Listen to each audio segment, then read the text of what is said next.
Yizzo, you already know what time it is, man. It's your boy, Grown Man Business TV. You feel what I'm saying? Now listen, man.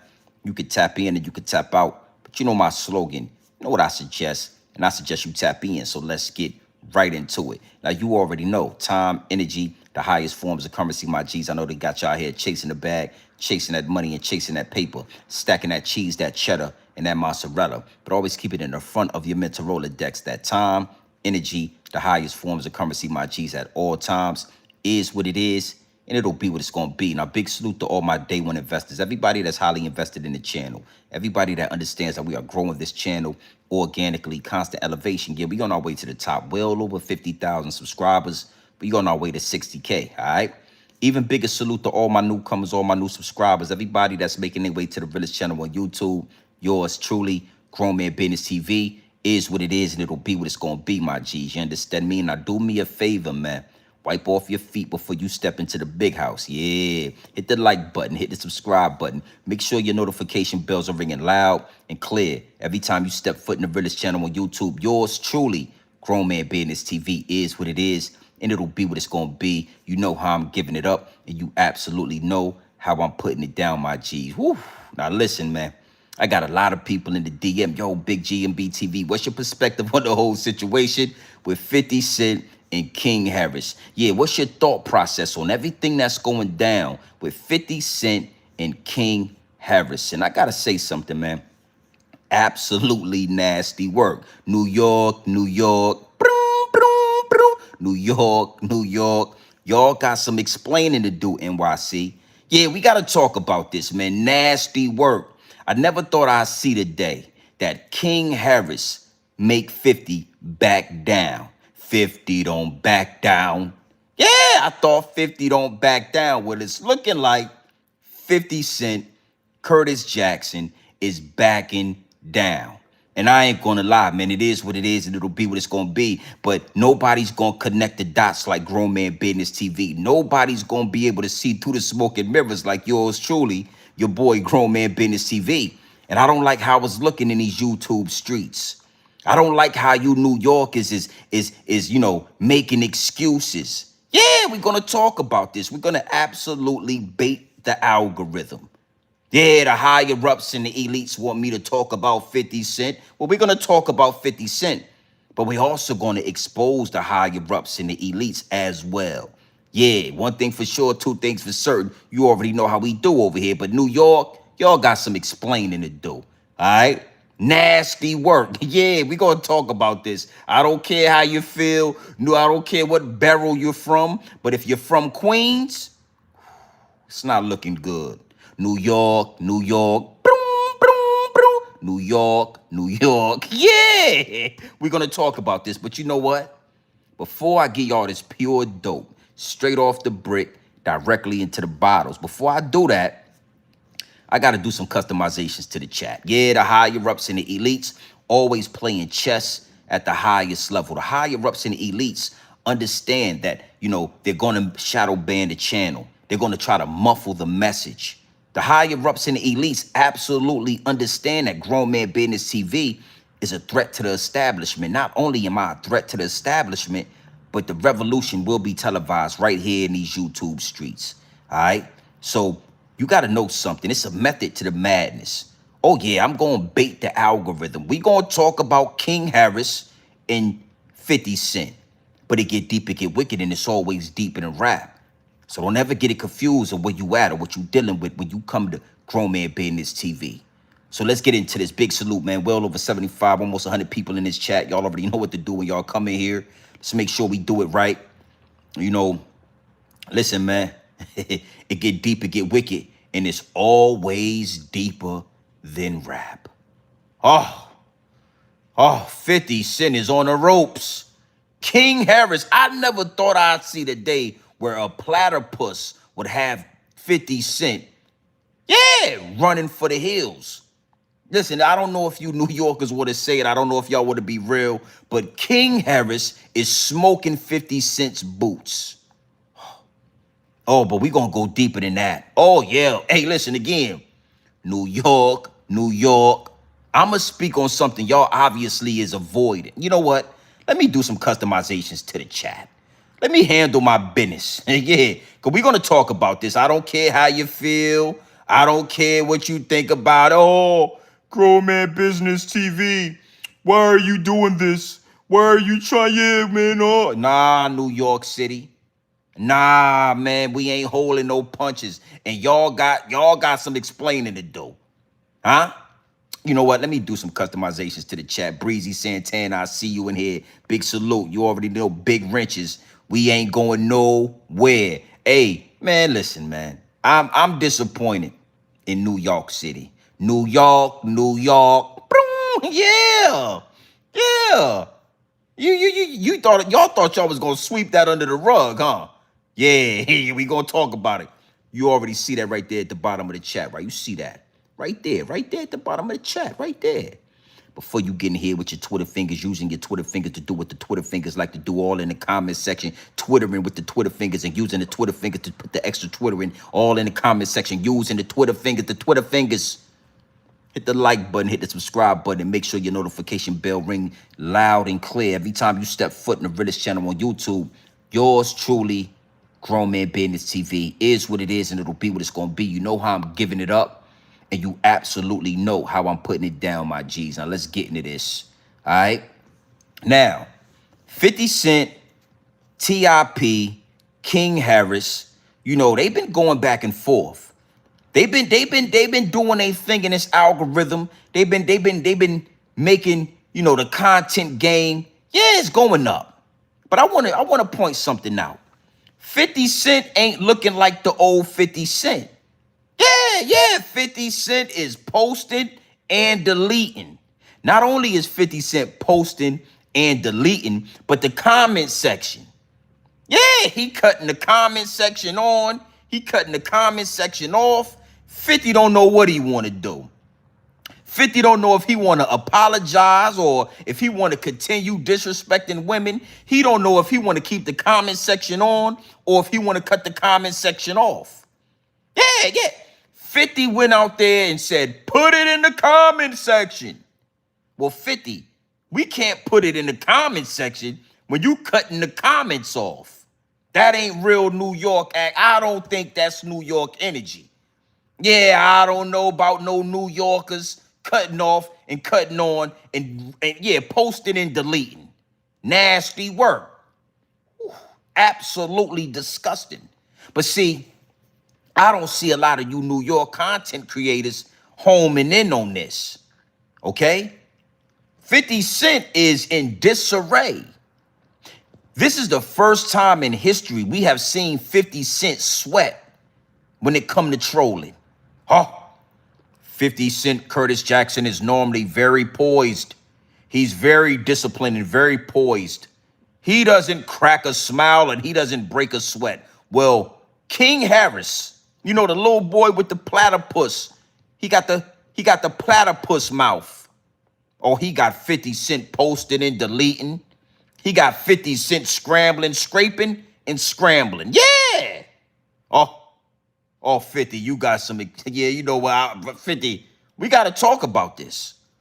You know, I never thought I'd see the day where albino, I'm talking, I don't know who King Daddy is. I don't think, he got you on the ropes, 50, okay?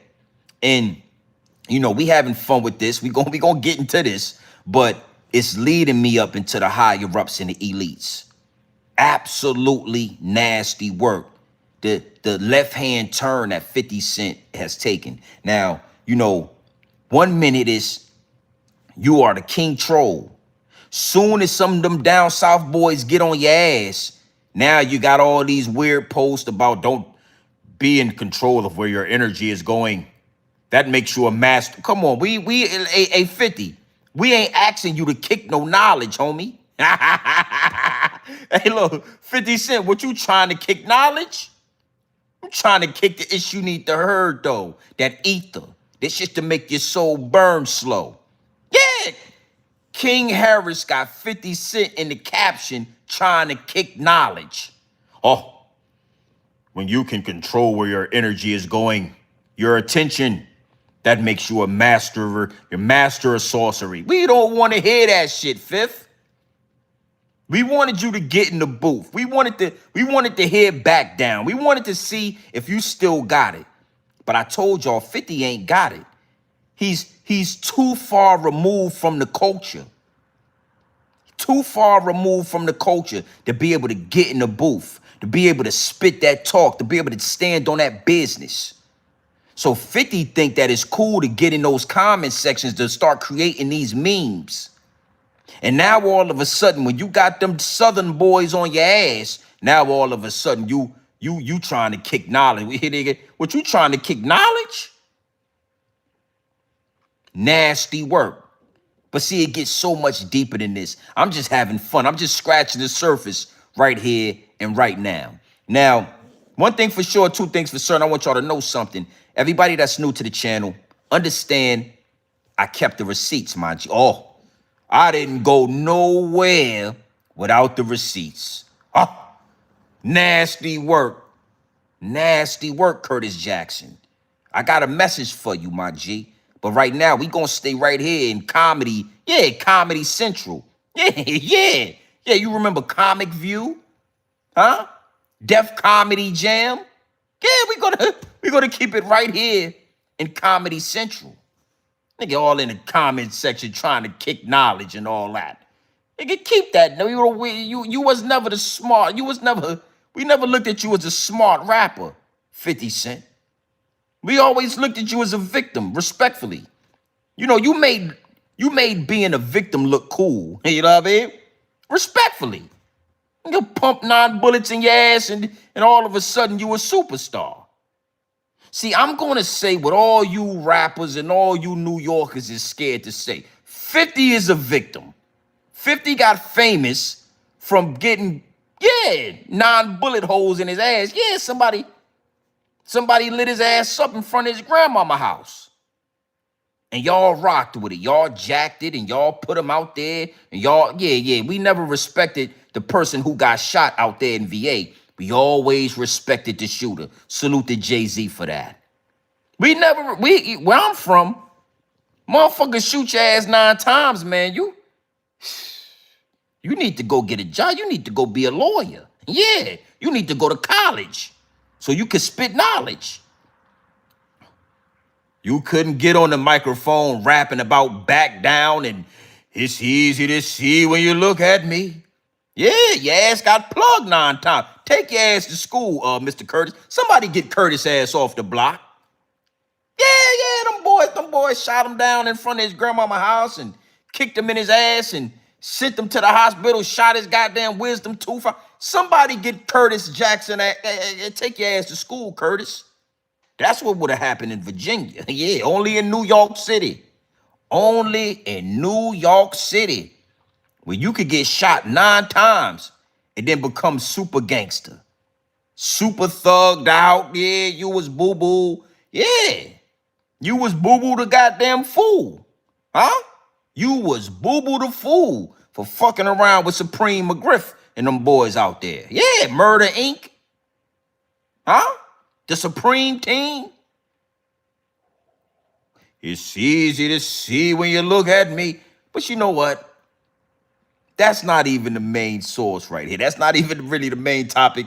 I'm just having Comedy Central, Def Jam comedy right now. We just in the mix. 50 Cent. Curtis Jackson. You know what? Fuck it. Let's get into the receipt, guys. Big salute, well over 200 in here. I always thought that it was weird that 50 Cent had so much disdain for P. Diddy. I always thought that something wasn't right. I understood that 50 didn't like Diddy. And in due time, we learned that, Daphne Joy, 50 Cent's baby mama, she was on a love contract with P. Diddy. Yeah, $10,000 a month for them all-star freak-off weekends. Yeah, $10,000 a month. And Diddy was having those male prostitutes blow her back out all left and right, bucking her down. 50 Cent baby mama was a Tampa Bay Buccaneer. Oh, she was a Tampa Bay Buccaneer when she was with Diddy. But see, I want to go a little bit further than that. See, I always thought that was weird, and I understood that P. Diddy blowing your baby mama back out with those all-star freak-off weekends, that was a lot to handle. Why was you holding them dildos, Curtis Jackson? See, 50 Cent, you thought you was going to slide off into the sunset without explaining to us why you was on that radio show holding those, yeah. And it ain't AI. Oh, no, I did my research. Listen to me. Hey, listen to me. 50 Cent. That paperwork was fake. Yes, indeed. Oh, but those pictures was all so real. 50, you. Why is none of y'all New Yorkers talking about this? Everybody is posting and talking about fake paperwork, but nobody is asking 50 Cent why he had multiple pictures with them dildos in his hand. Yeah, I said dildos. Yeah, eggplants. And we gonna go further, but at 50, I can't let this shit right here slide, brother, because you, Mason Betha, and P. Diddy, y'all all got something going on. Why was you, 50 Cent, caught on candid camera with dildos in your hand? And I'm not picking on you, 50, but I asked Mason Betha the same question. Why was P. Diddy leaving them dildos on your sink next to your toothpaste and your toothbrush? Why was he doing? I was murder. P. Diddy named me pretty. Did it for the money. Now can you get with me? People want to know who is he. He get Izzy. See, you New Yorkers be trying to, nah, man, I got to talk to New York City tonight. Why y'all ain't talking? You know what? Fuck it. I'm going to play this receipt right here, and then we going to get back into this. We gonna get back at this. But see, you got the same tendencies of P. Diddy. And the higher ups and the elites know that. Y'all 50 Cent, you fucked up. You went down south and you thought you was gonna talk to them country boys crazy. And now look, you know what? Let's get into this receipt. Big salute to the chat. Hit the like button. Look! Well, T.I. said, fuck it. Yeah, I changed my mind too, fuck nigga. I don't want you to rap, because we all know it will be asked anyway. We just want you to answer to these Johnsons you juggling in real life. You can write a poem, draw a picture, do a dance or something to explain this shit, because we want to fucking know. Now keep on posting. I don't make memes. I make music, pussy. Now this was, fuck it. Yeah, I changed my mind too, fuck nigga. I don't want you to rap, because we all know it will be asked anyway. We just want you to answer to these Johnsons you juggling in real life. You can write a poem, draw a picture, do a dance or something to explain this shit, because we want to fucking know. Now keep on posting. I don't make memes. I make music, pussy. Now this was all in reference to the post 50 Cent made last night, given to... Now, let me see if I could find. I gotta be careful with YouTube. YouTube don't really like when you expose. They don't like it. But there are pictures that are floating around of 50 Cent, and I'm thinking maybe it was the Howard Stern show. Back in the days, there were shows like Howard Stern before the internet, where these rappers would go up and, Howard Stern and his co-hosts would ask these rappers very, very, very weird questions, and they would have all type of outlandish conversations. And, Howard Stern was there to, press a line, to put them through a humiliation ritual and see just how far they was willing to go for the industry. Now, you got to understand something. This is before social media. This is before, smartphones. A lot of you youngsters don't remember Howard Stern. Y'all don't remember how freaky it used to get on them weird shows like that. And 50 Cent was a regular on Howard Stern. You know what? Yeah, yeah. And what I'm trying to tell you is, you know, you got to understand something, right? I I get it. I get it fully. You know, 50 Cent is gangster. 50 Cent is New York City. But it seemed like in New York City, it's a lot of dildo action. It's a lot of rainbow coalition going on behind closed doors. And, you know, if y'all don't want to talk about it, then I'll talk about it. Why is nobody really shining a light on these pictures of 50 Cent at this radio station with these francs in his hand? It's easy to see when you look at me. Yeah. And I wanna be very direct with this. You know, once King Harris posted these pictures, 50 Cent got really flustered.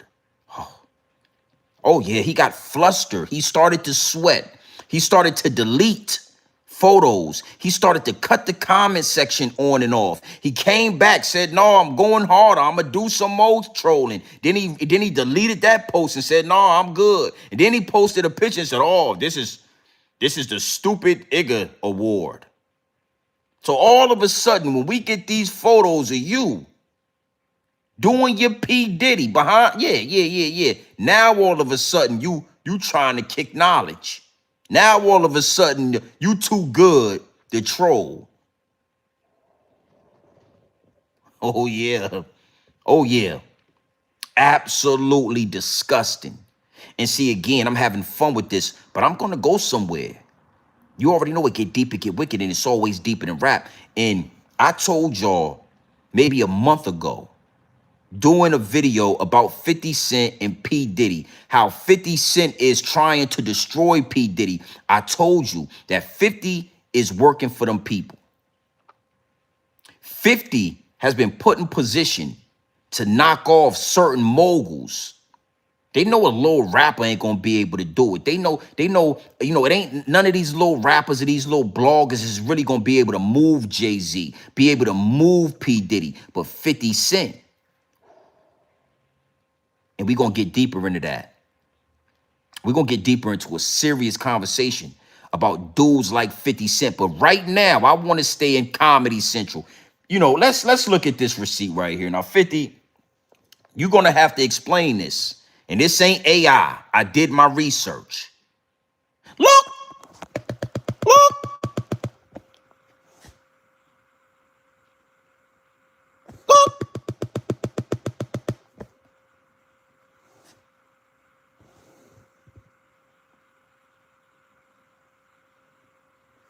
Oh, 50.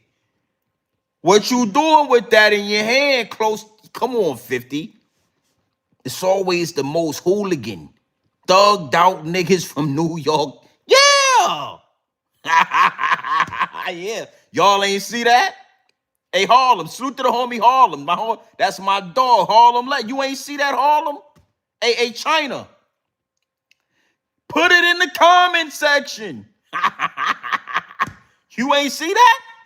Huh? Zippy with the drippy. You ain't. So none of you New York niggas, Mikey B, Smitty, none of you New York niggas saw this right here. Huh? Now, I'm going to tell you something, and I want to be honest with you. I want to be absolutely straightforward. If I only had two choices, to get on the stand like TIP or to hold a big-ass glizzy like that, I'm going to get on the stand. Yeah!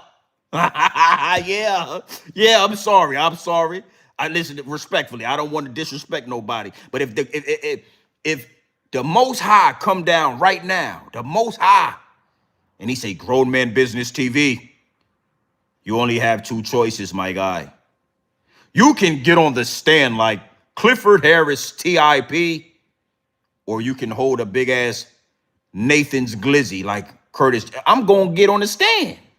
Yeah, I don't know what's going on. Why y'all ain't talk? I'm not doing that. Yeah.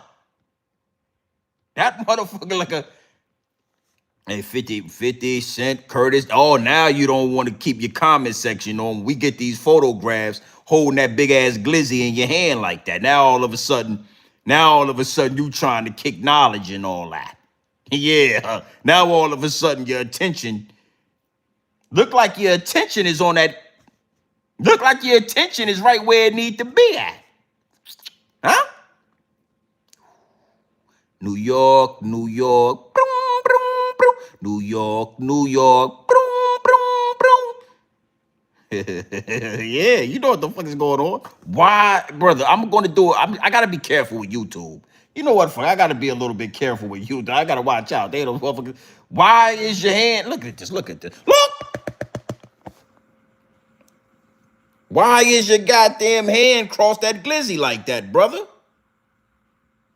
Fuck it. Let's look. Let's go. Let's go harder. Let's take it to another level. Look.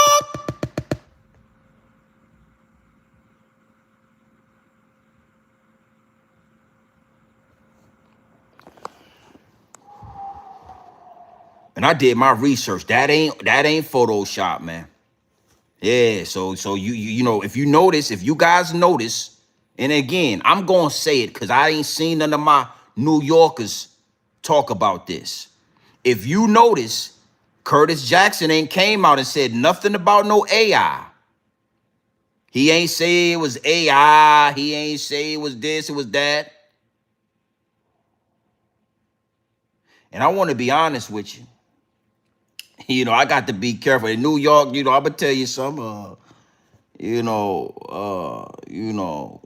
YouTube is a scary place. I got to be very honest with you. I got to be honest. And I don't want to fight you, YouTube. But I got to expose and get his work to the boy 50. Why 50? Now it makes sense why you had a problem with P. Diddy. Now it makes sense to me, Grown Man Business TV, why P. Diddy asked you and wanted to take you shopping. See, I don't condone nothing Diddy was doing. You know, I'm not defending P. Diddy at all, right? But dudes like P. Diddy can smell that rainbow coalition. Dudes like P. Diddy are very strategic. Dudes like Puffy don't just walk up to people and try them. He's not gonna try you unless his gator done went off and his radar done said he's a part of this. He's down with this. Yeah, somebody told Diddy back in the day, oh yeah, Curtis, he was at Howard Stern. You seen them pictures? You think Diddy ain't seen these pictures? You think Diddy ain't seen you with your hands on that motherfucking glizzy? Huh? Now it makes sense why he asked you to go shopping. Now it makes sense why Diddy was handling you like that. And it makes more sense why you was so rebellious. You know, nobody really understood why you was so mad at Diddy. Why you had so much animosity towards Diddy. You know what I'm saying? We all got baby mamas, man. If you ain't with her, somebody smashing your baby mama. That ain't something we gonna, make it our life work to expose you and kill your career. We not about to, somebody smashing your baby mama if you ain't with her. These pictures of you with your hand on these glizzies, and this one right here trust me, yeah, that one was bad. This one is bad. I'm gonna give y'all just a quick open. Can y'all see this? Y'all ready? On 3, okay? 1, 2, 3. Look.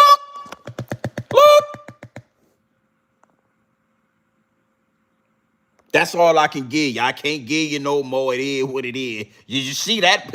Listen to me. That little red button right there. It's a little red button. Pull that little red button back so you can see that clearly. New York, New York. Why is it so much homosexual down low activity in New York City? If 50 Cent is holding glizzies, I know it's 90% of you rappers done been in a position where you got a glizzy. If Curtis Jackson is holding glizzies like this, all you rappers done put glizzies, y'all all down with it. I don't give a goddamn who y'all.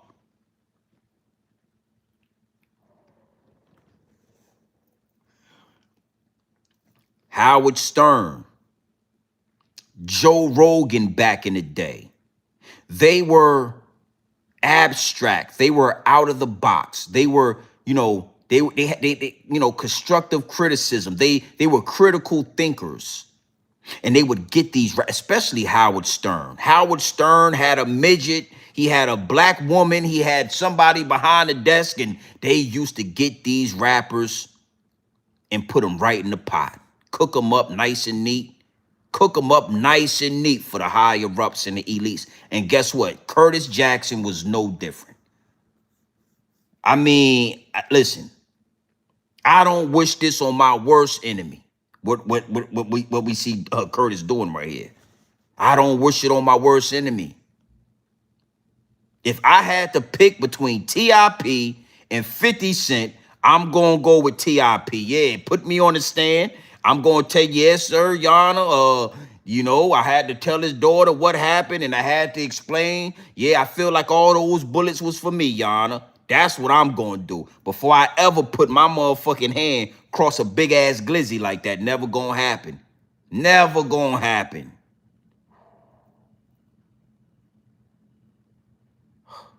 $50 Cent. All right, now I want to get out of Comedy Central, but I want y'all to understand, 50, you got some explaining to do, and we don't want to hear you kicking no knowledge, homie.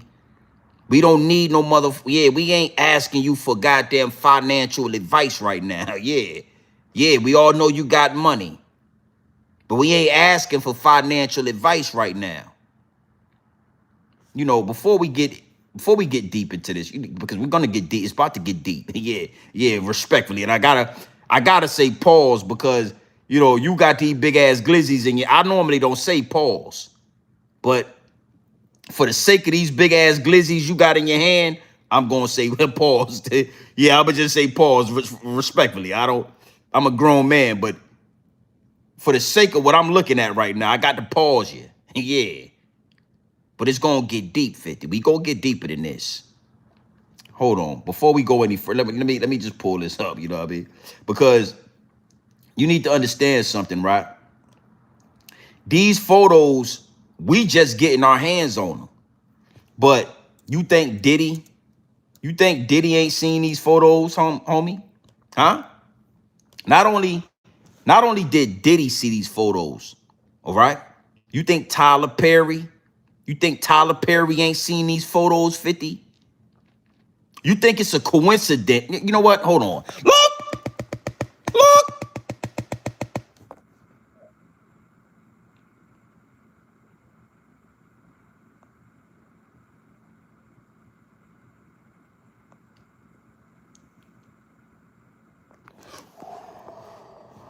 So now we gonna get into this. You think it's a coincidence that we see Tyler Perry, Curtis Jackson all hugged up in the same picture out of nowhere? You think it's a coincidence? You think that just happened out of nowhere? Oh, my bad. You think because 50 got a production studio and Tyler Perry got a production studio that's why they in this picture together. What I'm here to tell you is you got to be able to look through the smoke and mirrors, homie. They're going to make something obvious. Oh, we're working together.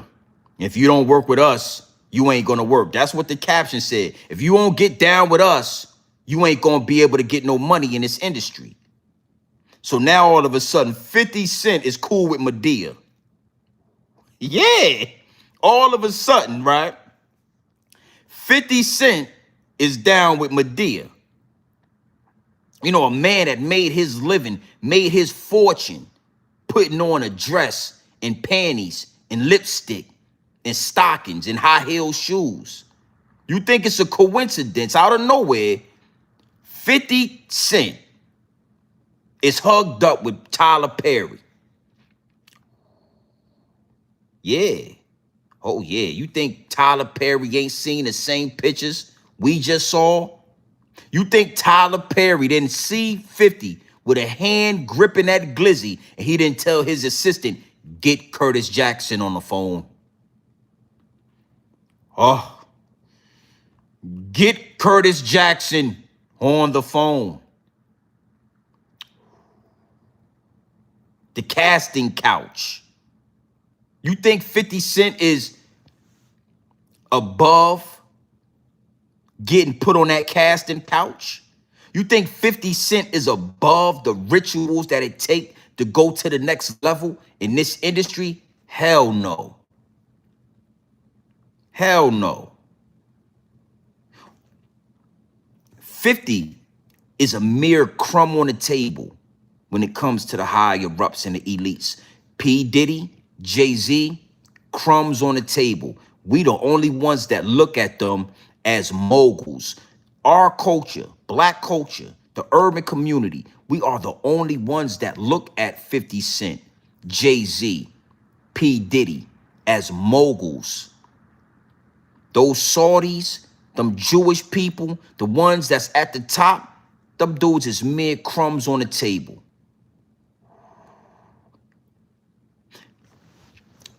I told y'all before, right? Any man that lets a woman do anything to his back door is a homosexual man. He might be in the closet. We don't know the exacts. But any man that'll let a woman do anything, he got those tendencies in him. And again, I gotta call this out, but 50 Cent said out of his own mouth that Vivica A. Fox had him in whatever position eating the groceries. And y'all don't remember that? Y'all don't remember when 50 Cent told the world that Vivica A. Fox was eating his groceries? 50 Cent is a big, cocky man. You know what I'm saying? Yeah, big shoulders, big neck. Y'all got the little legs and a big. What position you think Vivica Fox had 50 Cent in when she was New York, New York, broom, broom, broom, New York, New York?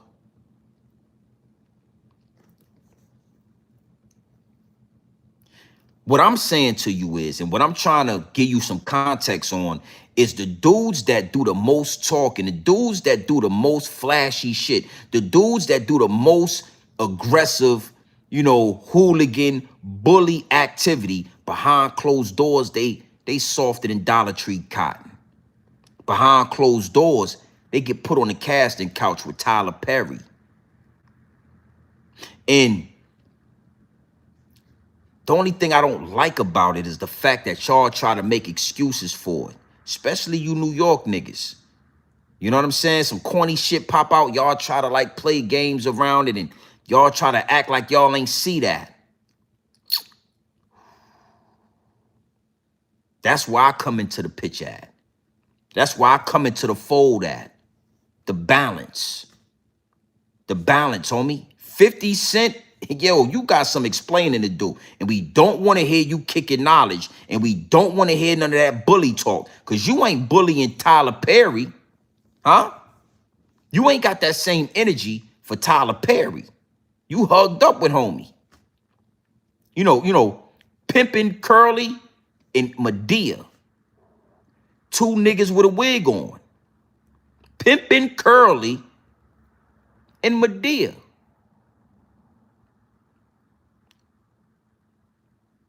New York, New York. Broom, broom, broom. New York, New York. So, why am I saying all this, right? I'm saying all this because for some reason 50 Cent gets a kick out of tearing down people in his culture. And what he will do is say, you know what? If I tear you down, it's going to bring more likes. It's going to bring more viewers and subscribers. You're going to make more money. You're going to be in the algorithm if I assassinate your character. But what I'm here to tell you is, if you got to assassinate the characters of your peers, of people in this culture, just for them to get views, just for them to get in the algorithm, that's already a red flag right there. It's always cool when 50 is trolling niggas and 50 is destroying, other black men. But as soon as he's on the chopping block, now all of a sudden you hugged up with Tyler Perry. You know what I'm saying? Somebody should have been told 50, like, bro, that shit is bogus. You got some real corny ways about yourself. No, I'm trying to help him out. I'm trying to get him in the algorithm. Bro, you are more powerful being positive and uplifting people in this community. You know how powerful you would be if you actually took a different approach instead of tap dancing for them people? But see, you can't do that. Because if you was to take a different approach and you was to uplift niggas in this community, if you was to do that in public, you now become a threat to the establishment. And as soon as you become a threat to the establishment, they're going to assassinate your character the same way they doing Jay-Z and the same way they doing P. Diddy. And they're going to use somebody to assassinate your character the same way they use you to assassinate P. Diddy's character. You are no different. No different. And it took for T.I. and his sons to get on your ass to really show the chinks in your armor. It took for T.I. and his son to get on your ass, 50. And now we looking at nasty work, man. You know what I'm saying? Respectfully, you need to go do your Broadway musical plays, man. Go make your movies and hang out with Tyler Perry. Lead this culture. It's over. Your reign is up. Okay? And why do I gotta say this? Because I notice, right? Especially like with New York niggas. And I ain't trying, but I don't care. Take it how you want to. When you put them on the spot, they start talking about money. Soon as you get one of them niggas out of pocket, now it's all about the money. Soon as you catch one of them niggas with a dildo in his hand, but I'm rich. Yeah, I'm doing good. I'm winning out here. I'm lit. Pull out $1,000. You niggas ain't got 1,000. Grown men ain't got $1,000. It's disgusting. It's disgusting, bro. And it ain't grown man business, and it's corny. It's corny. All the money in the world can't explain why you got them. Where them pictures? Why was them pictures? Why you ain't? Yo, you knew you was doing what you was doing at that show. You knew you was playing with sex toys and all that. They had them you knew that. Now all of a sudden you talking about money. And it's on every level, bro. Like a nigga like 50 is doing it on his level. And then you got niggas in YouTube all the way down to content creators. Pull out $1,000. Like, nigga, what? 1,000? Now you gotta pull out 2 bands and shit. Nigga count 2 bands on the goddamn the algorithm. And think like, come on, man, nasty work. And not one nigga says, yo, chill, B, that's corny. I mean, I'm gonna talk about that as well, but that's in my DM. A lot of niggas send me clips of this whole situation on Mikey B. And I ain't even, to be respectfully, I'm not from New York, so whatever them niggas was talking about as far as like the jail shit, you know what I'm saying? I listened to a little bit of it. I agree with Zip on certain things, and I agree with the homie Manny on certain things. You know what I'm saying? As far as like grown man shit. The jail aspect of it got nothing to do with me. But 50, we ain't ask you, and again, it get nasty when both of us got money. Tip is rich. Tip is not, TIP is he's no slouch. He's not broke. So you trying to play the money card with another rich nigga just shows you've been defeated. You've been defeated. Tip got paper. You got paper. We not asking for financial literacy right now. We're trying to figure out, why was you holding those glizzies so tight in your hands? So you'll go to, follow me on this. You'll go to one of these dog fur having Caucasoid Caucasian radio shows and you'll hold a glizzy in your hand. But then you'll come back to our culture and you'll destroy Ja Rule. You'll assassinate his character, throw dirt on his name, basically end his whole career.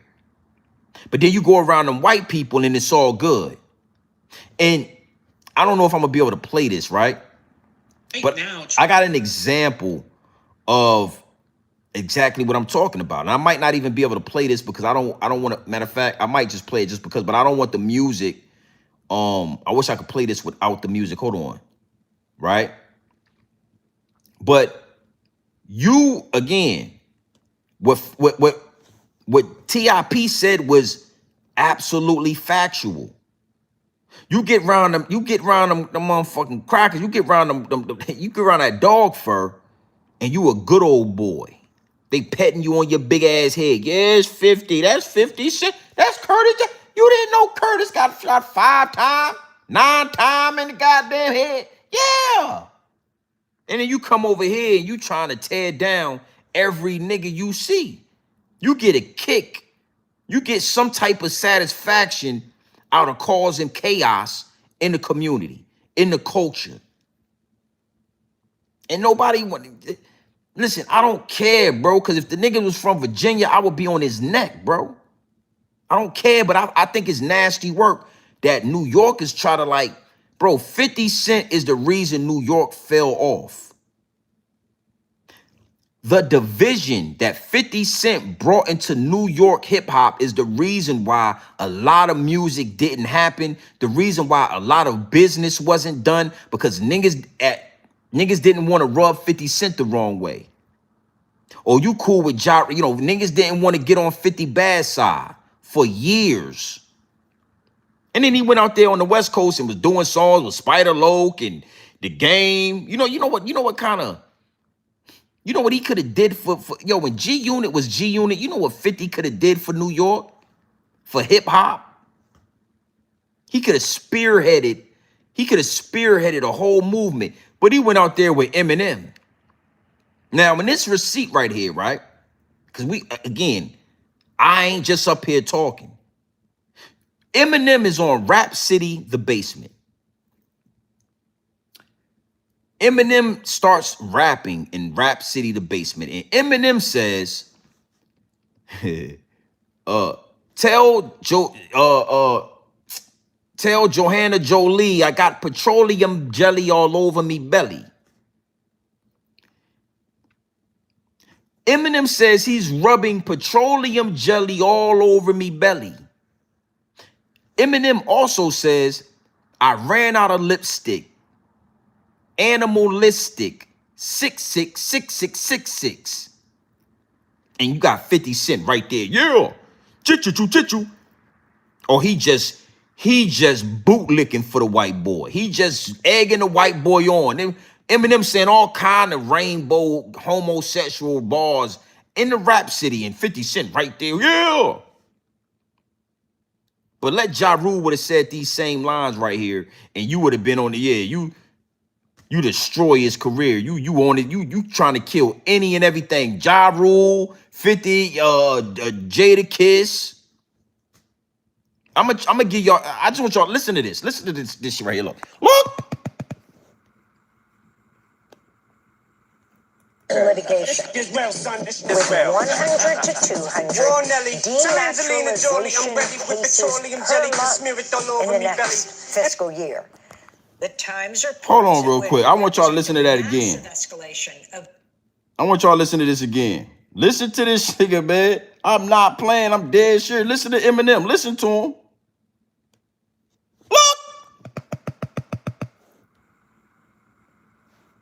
Sundish as well. War Nelly, tell Angelina Jolie I'm ready with petroleum jelly to smear it all over me belly.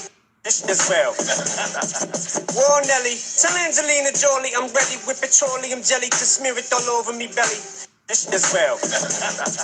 War Nelly, tell Angelina Jolie I'm ready with petroleum jelly to smear it all over me belly. Petroleum jelly to smear it all over me belly. And 50 Cent ass in the background telling, yeah, I got it. 50's in there. Yeah, I'm gonna show you. I'm gonna show you right here. Hold on. Yeah, there go 50 right there. Look, there go 50. Look. There go 50 right there. He's rapping. There go 50 Cent right there.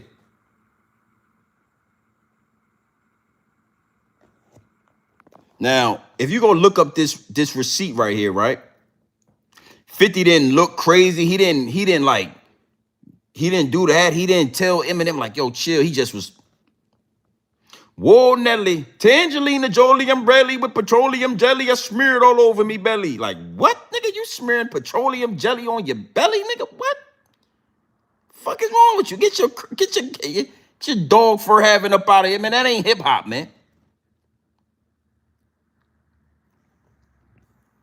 But again, you know, TIP said it best. You know, white boy, you know, you get around them white people and you, but it's a reason for that. It's a reason why 50 is so demure around them white people. But what you got to understand is this. They always make you feel like you a part of the bunch. They always make you feel like you a part of this until it's time to sacrifice you. Until it's time to assassinate your character, until that humiliation ritual comes. And now you looking for the urban community to save you. Now you looking for, you know, help. You looking for some protection. You looking for some sympathy. You looking for us to say, oh, no, 50 ain't like that. But all this evidence, 50, you like that. Respectfully, allegedly. You like that, homie.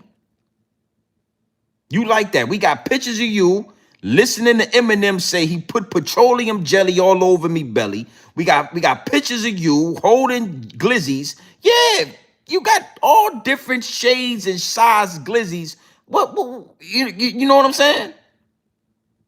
We got pictures of you hugged up with Tyler Perry. And nobody don't want to talk about this. Not a New York in sight. I ain't seen the nigga from Brooklyn, New York, Queens, yeah, Corona, Manhattan, Spanish Harlem, yeah, the BX, Bronx, Boogie Down, Bronx River. You know what I mean? Staten Island, Shaland. It ain't a new, where y'all niggas at, man? Where y'all niggas at, man? Don't worry, I'll do it for you. Don't worry, I got you. Yeah, I got you, babe. We going on 60,000 strong in this joint right here. I got you. Don't worry. I ain't gonna let this go under. I ain't gonna let this get swept under the rug. Respectfully. Not only do you try to destroy the industry by assassinating the character of your peers within the industry, you also create TV shows that are detrimental to the industry. You are creating TV shows that show us in the same light they always show us. Yeah, because you better not start no production company and start making movies and videos and content that's going to uplift the black culture, because you a Jamaican. Even if you was to try to uplift Jamaica, see, you better show us in the light that they want you to show us in. Drug dealers, killers, shooters, robbers, street hooligans, homosexual, because I heard it was some homosexual activity in Power or Raising Canaan, whatever. I don't got the Star app. I never watched one Power show, not Canaan, Raising Canaan. I never watched none of that. But the word on the street is you even added some homosexual shit, you know, man on man. And if one of y'all know what one it was, you could put it in the chat. Was it Power? Was it Raising Canaan? It was one of those shows. So you are an agent of chaos, my G. And then you get on these motherfucking app, you get on Instagram, and you get on there and you talk, oh yeah, 50 Cent. No wonder you down in Shreveport, Louisiana. No wonder. You ever notice these New York niggas go down south? They never get all that money and rebuild New York City or really get that shit popping where they from. They always end up in Virginia, Atlanta, Louisiana, Texas. It's a New York nigga all over America except for New York. No wonder you in Shreveport, Louisiana. I'm gonna tell you something. If I had to pick between 50 Cent and Rick Ross, put the goddamn correctional officer suit on me. I'm not holding no glizzies like that. I don't give a goddamn how much money. You pull out a big ass glizzy like that in front of me, we gon' end this show right now. Yeah, yeah. It's gonna be some content of me putting my foot in your ass. That's what's gonna happen. Yeah, it's gonna be some content of me putting a boot in your ass. You pull one of them big ass glizzies out around me. Yo, Grown Man Business TV, you have two choices. You can be like Rick Ross, or you can do what 50 Cent did with those glizzies. Oh, I'm sorry. To the most high, I know what you listen. Go ahead and give me the correctional officer suit. I'll put it on. Yeah. You gotta go. I'm gonna go ahead and put the belt on. Yes, sir. Everybody lock up. It's time to lock up, nigga. Child. I'll scream child to you niggas before you catch me in the goddamn picture with them glizzies all on my. Yeah. Child time. Yeah, lock down. So don't worry, New Yorkers, I'm going to do it for you. If I had to pick between 50 Cent and T.I.P., God damn it, I'm going with Tip. If I got to pick between 50 Cent and Rick Ross, well, hey, goddamn. Oh, hustling, hustling, hustling, hustling, hustling. Oh, I got them real keys. Noriega, the new Noriega, he owe me 100 favors. I get them real keys, fly across the Atlantic. Oh, yeah, yeah, I'm gonna get my Rick Ross going good. Oh, hey, 50. Let me tell you something, 50. Yeah, boy, yeah, 50. Before you catch me like this, look.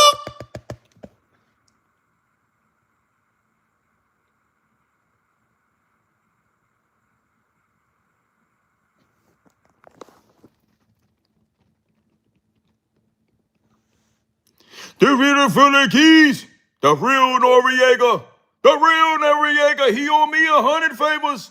Yes, Lord, I'm going to do the Rick Ross. You don't mind, do you? Yes, I'm going to ride with Ricky. Yes, I'm going to slide with Ricky then. Yeah, I don't want, nah, Lord. I'm sorry, Lord. Please don't make me, Lord, please don't put that glizzy in my hand, Lord. Please, I don't want it, Lord. Oh, Jesus, I don't want it. I don't want it, Jesus. Yes, I'll call out to Jesus, goddamn it. Fuck it, I'm calling for Jesus. Jesus, please don't do it to me like this. Yeah, yeah. Cause I'm speeding. Yeah, I know Rick Ross songs, Lord. I'm gonna rock. I want to go with Rick Ross.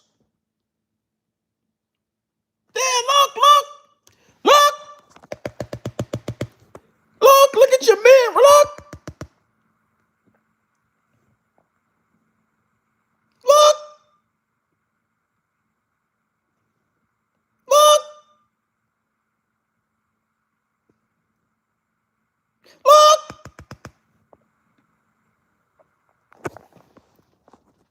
Nah, Phil. Nah, Lord, don't do it to me, please, Lord. Grown Man Business TV. Would you rather be Ja Rule or 50 cents? Oh, Ja Rule, his whole career. Would you be Ja? Every little thing that we do, be between me and you. The freaky things that we do could be between me and you, baby. Yeah, I could do the Ja Rule, Lord. Please, I'll be Ja Rule. I'll be Ja Rule. Yes, yeah, I will. When I first seen it, all I thought was don, don, don. Like you be there, we could get our freaking. I know Ja Rule songs. Holla, holla. If you really, really want to get holla, holla. Lord, please, I'll be Ja Rule. Please don't make me be 50 Cent, please. Lord Jesus, please don't make me be 50 with hold them big ass glizzies. I don't want no glizzy, please, Lord, don't do it. I'll be Ja Rule. Yeah, I'll be Ja Rule. Yes, I will. When I cry, you cry, we cry together. I said I cry, and then you cry, and then we cry together. Cause when I cry, you cry. Yeah, I could be Ja Rule. I want to be Ja Rule, Lord. Please let me be Ja. We gon' clap back. We gon' clap back. We gon' clap back. We gon' clap. Let's take them to war. We gon' clap back. We gon' yeah. I don't want to be 50 Cent. Please, Lord.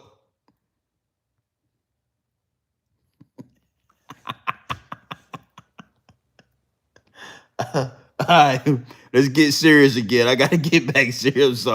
I'm sorry, but that's a big ass glizzy in your head, 50. I don't know what.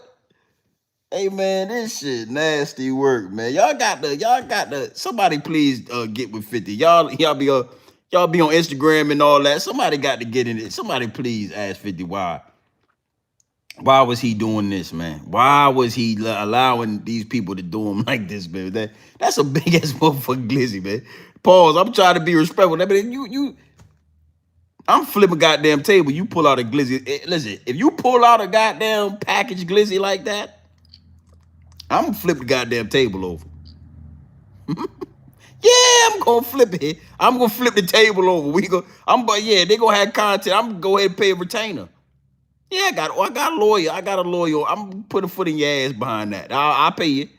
Yeah, I'll pay the money, man. Appreciate that 5-piece nugget, man. Yeah, man, I'm just saying, man. I appreciate that 5-piece nugget, but notice ain't nobody talking about this.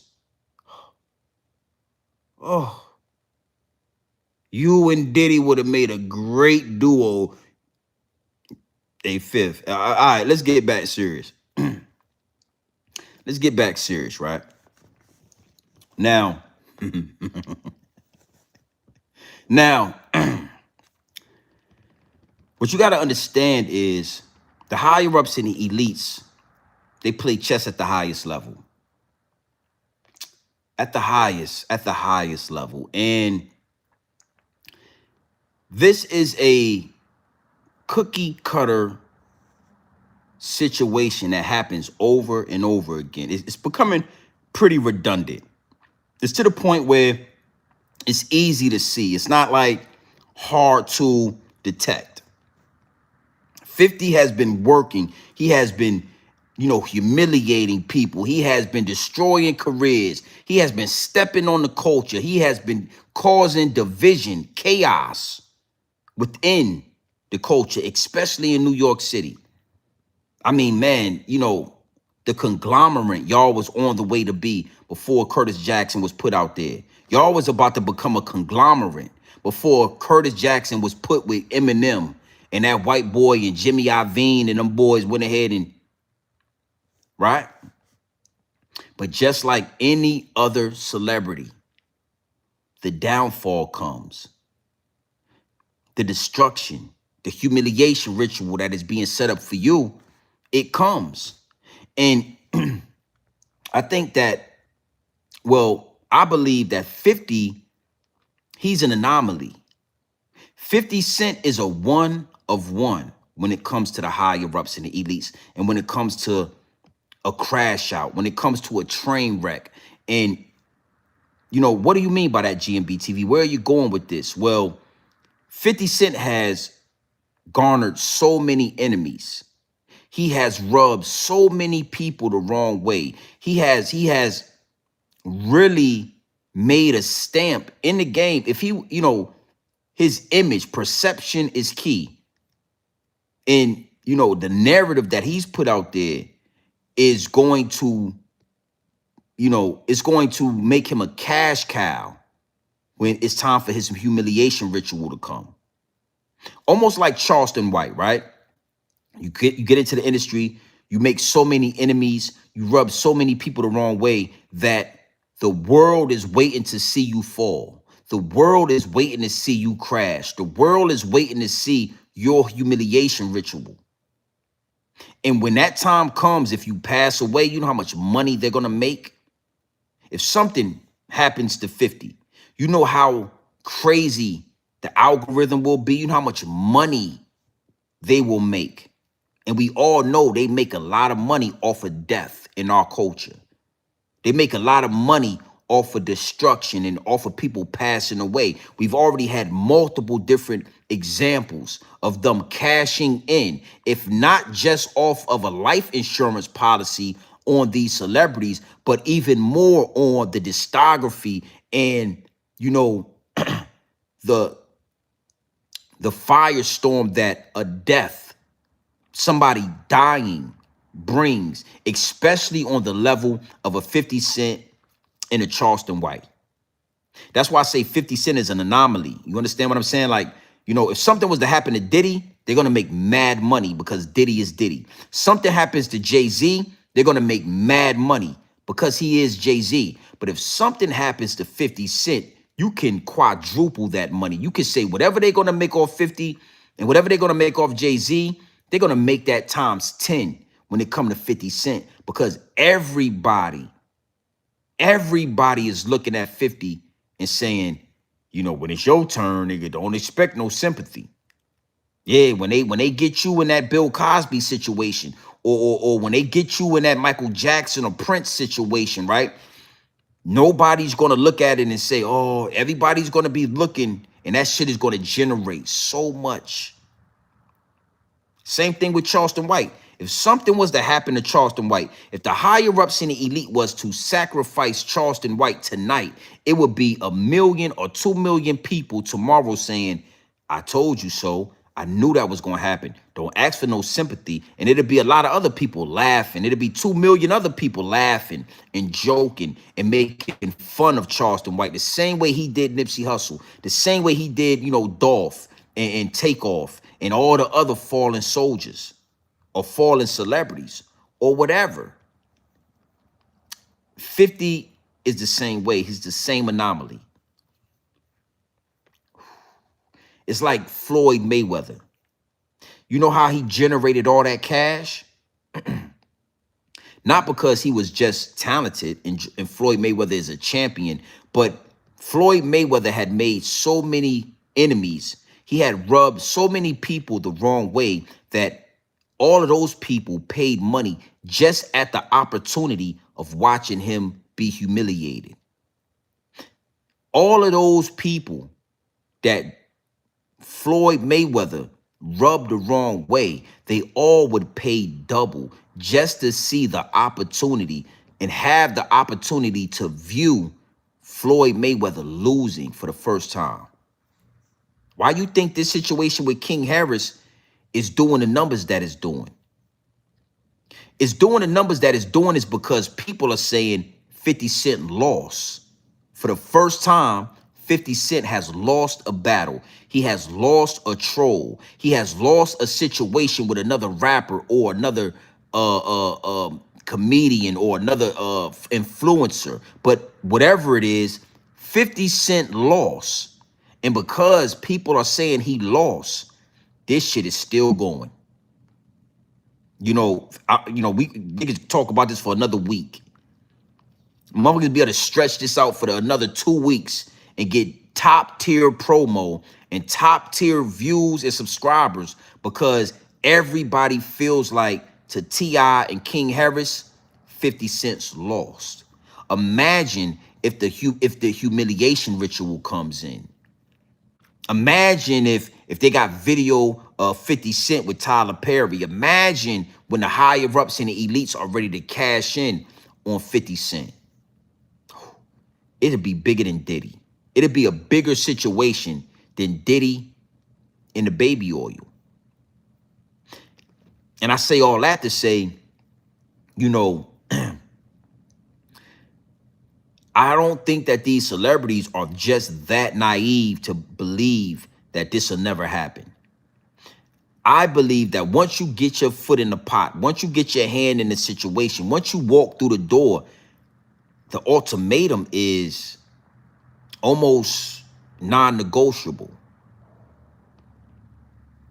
The ultimatum, it's non-negotiable of what you're gonna do when you get that money. When you get to that level, you are not going to help your people. You are never going to liberate your people, ever. You got a couple of choices, and 50 already wore a wig with the pimp and curly shit. You're going to destroy. You're going to cause chaos. You're going to keep them looking at the double cross so we could get the triple cross. Oh yeah. Oh yeah. That's why we see the same thing happening over and over. But I'm saying to myself, y'all don't see the play. Y'all the celebrities. Y'all the ones took the money. Oh, you really thought you was gonna take that money and run off into the sunset? You thought that? You believe that? Oh, you ain't gonna run off into the sunset. You know what you're gonna do? Your next TV show is gonna be paid in full. Yeah, nigga. Oh yeah, nigga. I don't care how many times they saw it. I don't care how many goddamn times we saw Rico and AZ and Money Making Mitch. You're gonna make another one. And not only are you gonna make another one, but you're gonna make a series. 5, 10, 11 episodes to make these niggas look that way. You're gonna depict them as drug dealers all over again. Oh yeah, you go get your land, go get your production studio, go get like Tyler Perry. Matter of fact, 50, go link up with Tyler Perry. We want to see. Make sure you take a picture. Yeah, make sure you take a picture. Post that motherfucker so we can see. Okay? Don't forget to take the picture. We need that. Same way Little Baby had 4 pockets full at that all-white party. You remember? Huh? You remember when Lil Baby had 4 pockets full? Had his ass sandwiched from the front and the back? 4 pockets full of cock?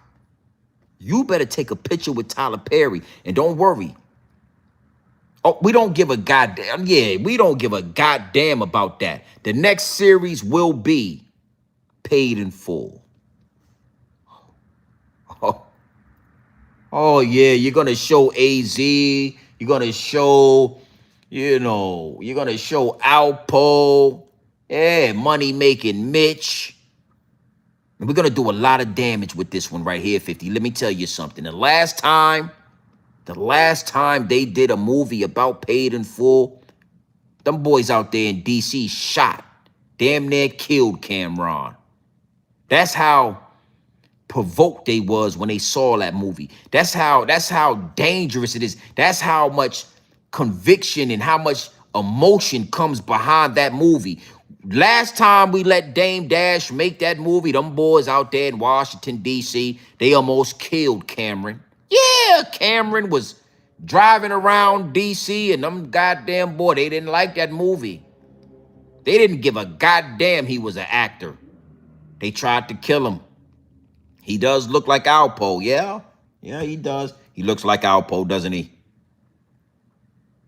So, again, when you really break this down and you get to look and you understand, like, oh, shit, Fifth, they got you a long time ago. Damn, homie. In high school, you was the man, homie. The fuck happened to you? I got the sickest vendetta. When it come to this cheddar, you play with my paper, you gonna meet my Beretta. Now shorty think I'm a sweater, sipping on I'm a redder. Might hit once, then deader. I know I could do better. You look good. 50 had a song called P.I.M.P. I don't know what you heard about me, but a bitch can't get $1 out of me. No Cadillac, no birds you can't see. That I'm a motherfucking P.I.M.P. I'm about my money, you see. You can holler at me. He had all of us thinking we was pimps. Whew. Oh, y'all think Diddy is dangerous? Y'all think Diddy damaged the culture? Wait till they expose 50 Cent. Wait till this 50 Cent's time. Now, I want to get into one more angle with this, man. And like I said, man, we had comic view. We had Def Jam Vendetta. You know, we did what we do, right? I like to have fun, but I want to close with an angle that really stuck out to me. No Diddy and pause, because once I get out this live, I'll stop saying pause. But those situations which you had them glizzies in your hands and all that, anything that I gotta say pause, right? I gotta say pause, B. Right? But in T.I.'s diss, he mentioned how, 50 don't know how to respect women. He don't know how to love women because he didn't have his mother. You feel me? So, you know, that made some download that I'm gonna speak of. But I thought that it was nasty work, and I thought it was weird that 50 even would think to violate, you know, a mother or a woman. You know what I'm saying? Being as though like his mother, what happened with his mother? But you know, dudes like 50 are, you know, they're damaged goods, right? And a lot of the times these dudes will absolutely put money in the forefront of everything to hide the scars. You know what I'm saying? And I noticed that a lot of dudes do that. You know, the money is what they use to try to hide behind it. They feel like the money will blind us from what they are, what they really are. Not understanding that the money only amplifies who you are. You know, when you get some money, when you touch some paper, right? A certain amount, it gotta be a certain amount. I'll say like $250,000 and up, right? One of the lessons that come with the paper is that it's gonna pull out who you are. And we are all flawed human beings. We're all flawed human beings. So it's not one of us that's gonna get the paper and just be what it is. It's something gonna happen. You know what I'm saying? You're gonna do something that's, you know, you get some money. It could be something as easy as now you shopping at Neiman's when you never used to shop at Neiman's. You at Saks Fifth when you never used to be at Saks Fifth. You know, you wearing Pradas and you doing this and you was never like that in the first place. You know what I'm saying? It just pulls something out you, and the money hid who 50 really was for a long time. We've seen a track record with 50. It's always a weird thing. You know what I'm saying? He's always falling out with people. It's always somebody else's fault. It's always somebody attacking him. He's always the victim. Lloyd Banks, that's a prime example. I grew up in the G Unit days. I never thought that Lloyd Banks and 50 would fall out. But 50 got some weird ways about him. And if you ain't willing to be a yes man, if you ain't willing to have cock on your breath, you can't be around 50. You can't really be around 50. You know, that's why Tony Yayo and Lloyd Banks, they fit very well around 50 because they got cock on their breath. Anytime they get to talking, you can smell that cock on their breath. You understand? Oh, them niggas is yes men. Because like if I was Uncle Murder, I would have pulled Fifth to the side like, bro, don't do that. I know you probably don't get it because you ain't never had your mother. Your mother passed away a long time ago. But that right there was corny, my nigga. Like, and you should stop doing that. What you mean? Bro, you got in a beef with Pat Poose and you start talking about Clarissa Shields. Like, why are you disrespecting women that have nothing to do with this? That's not gangster. That's corny.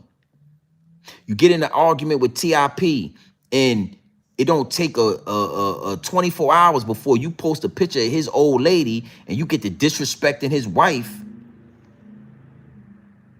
Like, nigga, what are the women and children is out of bounds. Like, women and children ain't got nothing. The nigga want to do a versus with you. What the fucking women got to do with this? But men like him, you got to watch out for those type of niggas.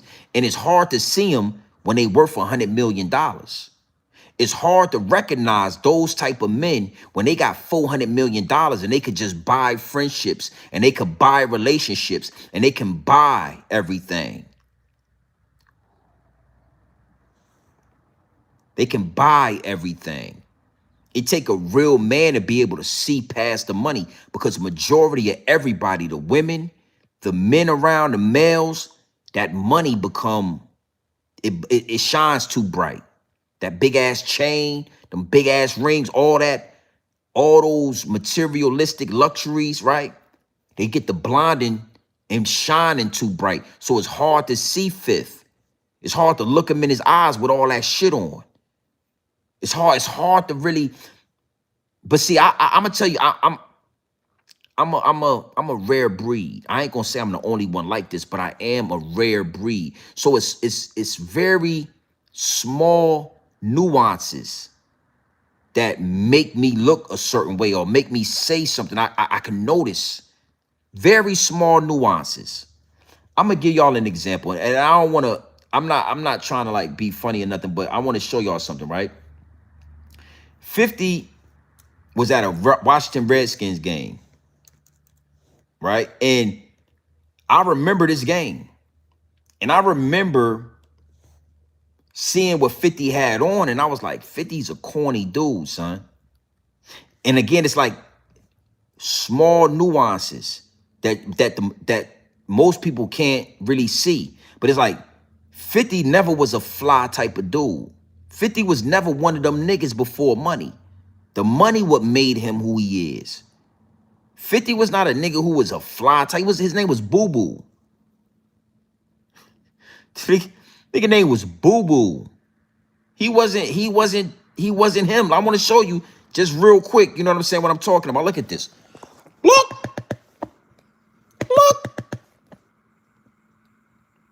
Look what 50 got on right here. And tell me that's not a weird type of nigga right there. Nigga who will put these pants on with this jacket is a weird type. That's a weird dude right there.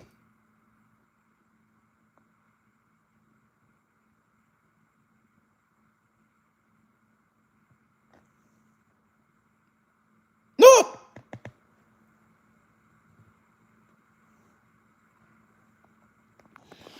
That's a man who got rich and was able to hide behind the money. Oh, these are Louis Vuitton pants. These pants are $20,000. I would give a goddamn how much them pants cost. Why the fuck you got them pants on with that Washington Commanders? Yeah, you don't wear them type of pants with no damn Washington Redskin jacket. Nigga, is you crazy? I would have told him that. Yo, Fifth, my man, I love you, B, but that shit, man, what are you, fuck is you on? B, like, why you do? Your Louis Vuitton pants was $35,000, huh? Yeah, you should have. You could have got some pants from Ross. You could have got some pants from motherfucking Ross, B. You feel me? For $40, and you would have been good. These shit, you bugged out. But okay, I'm using that as an example to just say that I always felt like 50 was weird. Always felt like 50 was. 50 got shot 9 times and took it out on Ja Rule like Ja Rule shot him. Yeah, I always thought that was weird. Like, Supreme got you hit, allegedly. Somebody popped some bullets in your ass in front of your grandmama. And then you take it out on Ja Rule like Ja Rule ain't had nothing to do with that. Ja Rule was trying to feed his family, man. Ja Rule was a nigga from the ghetto. He know how to rap. Ja Rule had he had an opportunity. And Ja Rule was just trying to, and Ja Rule did an amazing job. And then you took that shit out on Ja Rule like he did something.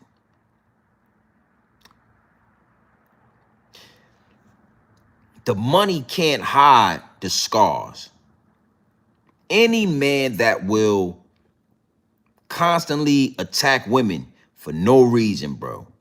No reason. Now, don't get me wrong. If she coming out her mouth sideways, and I don't mind putting a female in her place, but any man with all that money and all that so-called street fame, and he's a solid man that will instantly bring a woman into the confrontation, is a sucker. He is an absolute sucker. And again, I don't hear nobody from New York calling this out. You're arguing with Vivica A. Fox. She tell the world she been eating your groceries. You agree with it. You're arguing with Papoose. Clarissa Shield ain't have nothing to do with the situation. And somehow you bring in Clarissa Shield. You posted pictures of her. You beefing with TIP. Tiny don't got nothing to do with this, brother. Like, what in the fuck is you doing? Because it's trauma from you not having a mother. It's trauma from that. I got a homie, man, that lost his mother real young. But not a homie, he's a family member, right? One of my uncles, man, he lost his mother. He lost his mother really young, right? Really young. And when I was younger, this particular uncle would bring me around, you know, celebrities and bring me around like different type of women. And he was always very, very harsh with women, bro, but they loved it. You know, he's like the first guy I ever saw in person have multiple women call him daddy. Like they would call, this was back in like maybe the early 2000s. It was a long time. It was way before social media. Like women wasn't just calling niggas daddy back in them days, right? And he would always be like, bitch. He was just very, very harsh with women. And one time we had a conversation, right? Me and this uncle. He's my blood uncle. And I was like, man, like, you know, I don't know. I'm like, how do you do this shit? Like, the way you be like talking to these, and mind you, you know, these women, they are receptive to that type of treatment. They like the shit. But I just never was able to do it like he could do it, right? And he told me something that I never forgot. And he said to me, he said, nephew, he said, I don't know the warmth of a mother's love. I don't know the warmth of a mother's love. You understand what I'm saying? And like I said, just like 50, his mother passed away due to certain circumstances when he was really young, like he was too young to even remember. And he told me that, and I never forgot that. I always remembered that part. That part right there is burned in my mental Rolodex. That he's like that because he doesn't know the warmth of a mother's love. Being as though I do know the warmth of my mother's love. My mother breastfed me. I'm a breastfed baby. I'm not Similac. I'm not one of them baby. Nah, I was breastfed, right? Being as though my mother, I know the warmth of my mother's love is one of the reasons why I don't handle women a certain way. I'm not wired that way. But 50 is as well. He is wired a certain way because he doesn't know, you know, the warmth of a mother's love is deeper than your grandmama raising you, your auntie raising you, your sister raising you, your cousins raising you. Yeah, your grandmama love you, but that ain't the warmth of a mother's love. You know, if your mama was like on crack or your mama was an addict or things was happening this way and that way, and you don't know the warmth. A lot of us in our community don't know the warmth of a mother's love, bro. A lot of us, a lot of these niggas that did a lot of jail time, a lot of these niggas that you know, we know what we looking at. We saying, damn, why? It's because they lack that. We always talk about the father in the home. You didn't have your father. You dudes didn't have your father in the home. But we never talk about like when a mother's love is lacking, when a man has a lack, when a man doesn't experience what a mother is, what a real woman, a real mother is, the effects of that. And 50 Cent is a prime example of that. My uncle is too. But 50 is a prime example of that. That's why 50 got all that money and he's bitter. You would think a man with all that money would be like just overly happy, man, like willing to uplift the, you know, I don't know. He just would have a different demeanor because we all feel like if we could get our hands on all that money, we would be just happier. But what you got to understand, again, the money only magnifies who you are. So if you're a man that don't know if you are a man that don't know the warmth of your mother's touch, the money only magnifies how you can't be with your baby mamas. You can't be with this bitch. You arguing with bitches in public. You disrespecting random women. You know, Tina Knowles didn't have nothing to do with this. You know what I'm saying? Beyonce mama has nothing to do with this. Solange, my nigga, she has nothing. If you should, as a man, just that should click. Like, I ain't gonna post that. They women, bro. I'm gonna leave them out of it. You know what I mean? You could get your point across another way. But he don't know. He don't know. He actually thinks that shit makes sense. He thinks it's cool. He thinks it's funny. And nobody is telling this nigga how corny he is. 50, you corny than a motherfucker, respectfully, B. You wore these motherfucking pants with that jacket. Ain't no way around it. You got that cornball in you. You know what I'm saying? It's you, B. Like Fifth, so, yo, respectfully, 50 Cent, it's you, homie. It's you. It ain't Lloyd Banks. It's you. It wasn't the game, nigga. It was you. Nigga, get in the game now. You want him to diss Jada Kiss and Fat Joe and Nas, nigga. Some niggas we grew up listening to. You just want me to diss these. Come on, man. It's you. And everybody ain't willing to act like Tony Yayo. Everybody ain't willing to goddamn coattail ride like murder, Uncle Murder. Everybody ain't willing to have cock on their breath like them niggas.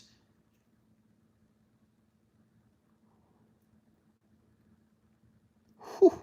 Yeah, don't worry. I'm gonna clip this up. I'm gonna clip this up nice and neat. Somebody should have told 50, it's you, homie. Look in the mirror. Self-evaluation. That's what it's time to do, Fifth. It's time to self-evaluate. Yeah, it's time to look in the mirror. Because the money ain't, you know, the money's there. Get your money, baby. I'm not mad at you. Get rich. Get more rich. Get a couple more 100 million. I'm happy for you. But your first son, the nigga who looked just like you, let's go ahead with this. What mean the world to you? More money, more cars, more court, more kids, huh? What mean the world to you? Word to Cameron. What means the world to you? The higher-ups in the elites brainwashed you. The higher-ups in the elites brainwashed the people to believe that money over everything. Y'all remember that? Y'all remember when we used to say that? Money over everything. Everything. You know how powerful that spell is when you say money over everything? When you say money over everything, you put money over God. You put money over family. You put money over everything. Come to find out, family tops money. What's all the money? What's having $150, $200, $300, $500 million in your first son don't respect you? What's having all the money in the world and you had to sell your soul?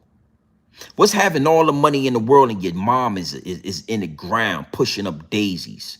What's having all the money in the world when your baby mom was being, you know, for $10,000 a month?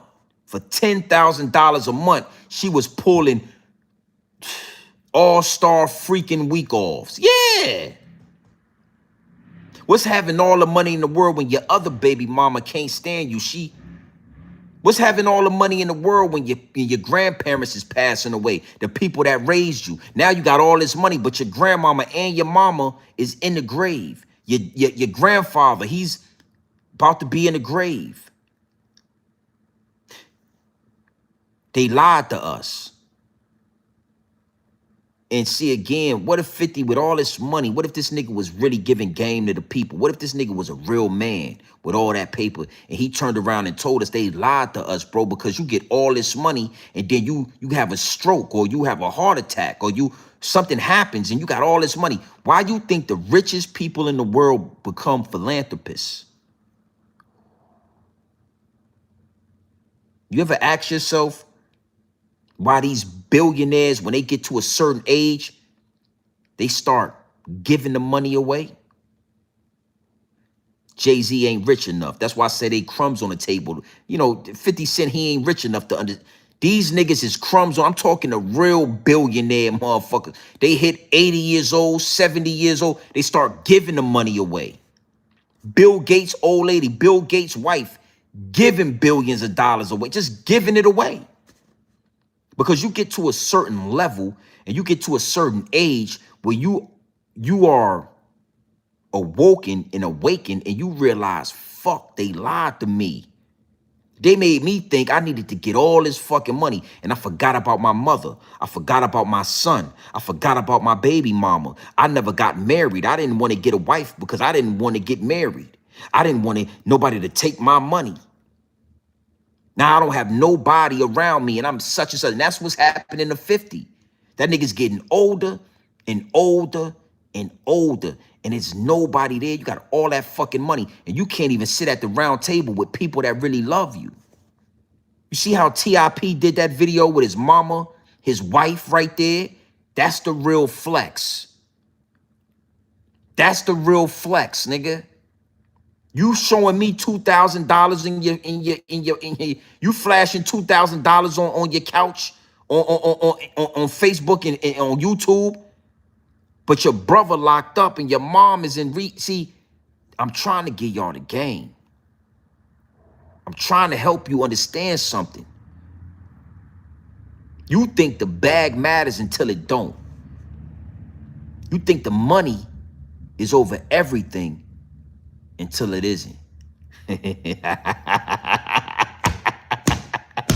Yeah.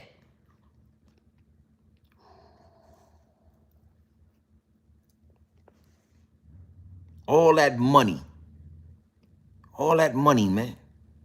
And for what? And again, I like to get biblical with this. What is it to a man to gain the world and lose his soul? That's in that book right there. It ain't in the Quran. It ain't in the Buddhism book. You can't find it in Buddhism. Yeah, it ain't got the Buddha. Ain't got nothing to do. That's right there in that Ethiopian Bible. That's right there. And that King James is right there. What is it to a man to gain the world and lose his soul? You know, Fifth, man, I don't want you to take this the wrong way. I don't got nothing against Fifth. You know, 50 Cent, his music helped guide some of my childhood. You know what I'm saying? I grew up. His music was some of the soundtracks to my childhood, to me growing up. And all of his music wasn't destruction. You know what I'm saying? On the Massacre album, 50 Cent got a song called Rider Music. This is what you call rider music. All the gangsters is riding to it. Come on, let's go. This is what you call rider music. 100 man is riding to it. Let's go. Like that song is one of my favorite songs, and it's very melodic, and it's not something where he talking about shoot. It ain't Backdown. So I don't want to make it seem like I'm hating on 50, but you know, 50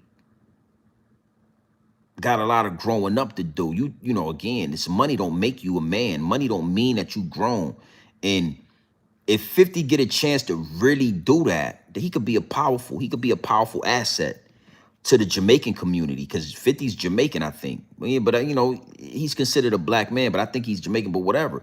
He could be powerful just to the hip hop community. Imagine if 50 Cent really, and I'm not, and I want to say this, not behind closed doors, because everybody want to do shit behind closed doors. Everybody want to fix beefs, and everybody want to lend a helping hand behind closed doors. But when you do that shit in public, that is where it's powerful at. So I'm sure it's people that say, yo, 50 helped me. He helped me do this. You know, 50 put me on. 50 made me rich. But I'm talking about in public. Imagine if a nigga like 50 Cent would have been like, ain't no beef in New York City, nigga. This is what it is. Yo, Pop Smoke, nobody touching that nigga from New York to California. You know them dudes out there in Cali rock with 50. Imagine if 50 brought unity to New York City when it was time for him to do that. Imagine how powerful and dangerous he would be.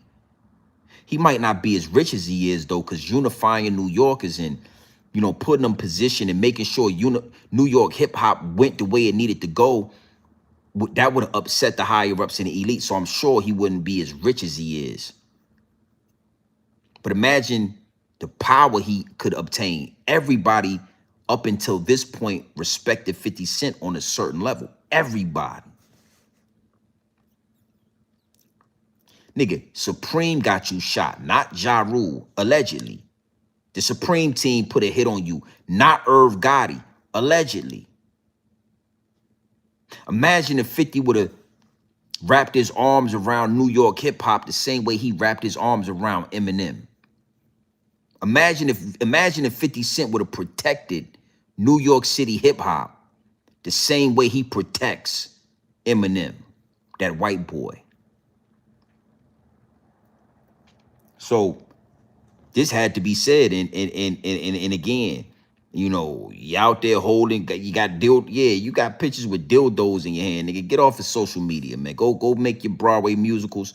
Go hang out with Tyler Perry. You know, go make your money. I ain't never knocking you. You are a rich, successful man. I salute your business acumen, but it's pictures all of you doing all this. Yeah, you got pictures with glizzies in your hand. Why Zip with the Drip ain't said nothing about this? Why you New York niggas ain't saying something about this nigga with these pictures, man? Why y'all ain't ditto? Why y'all ain't, you know, yo, the paperwork is fake. Well, I didn't even look at the paperwork.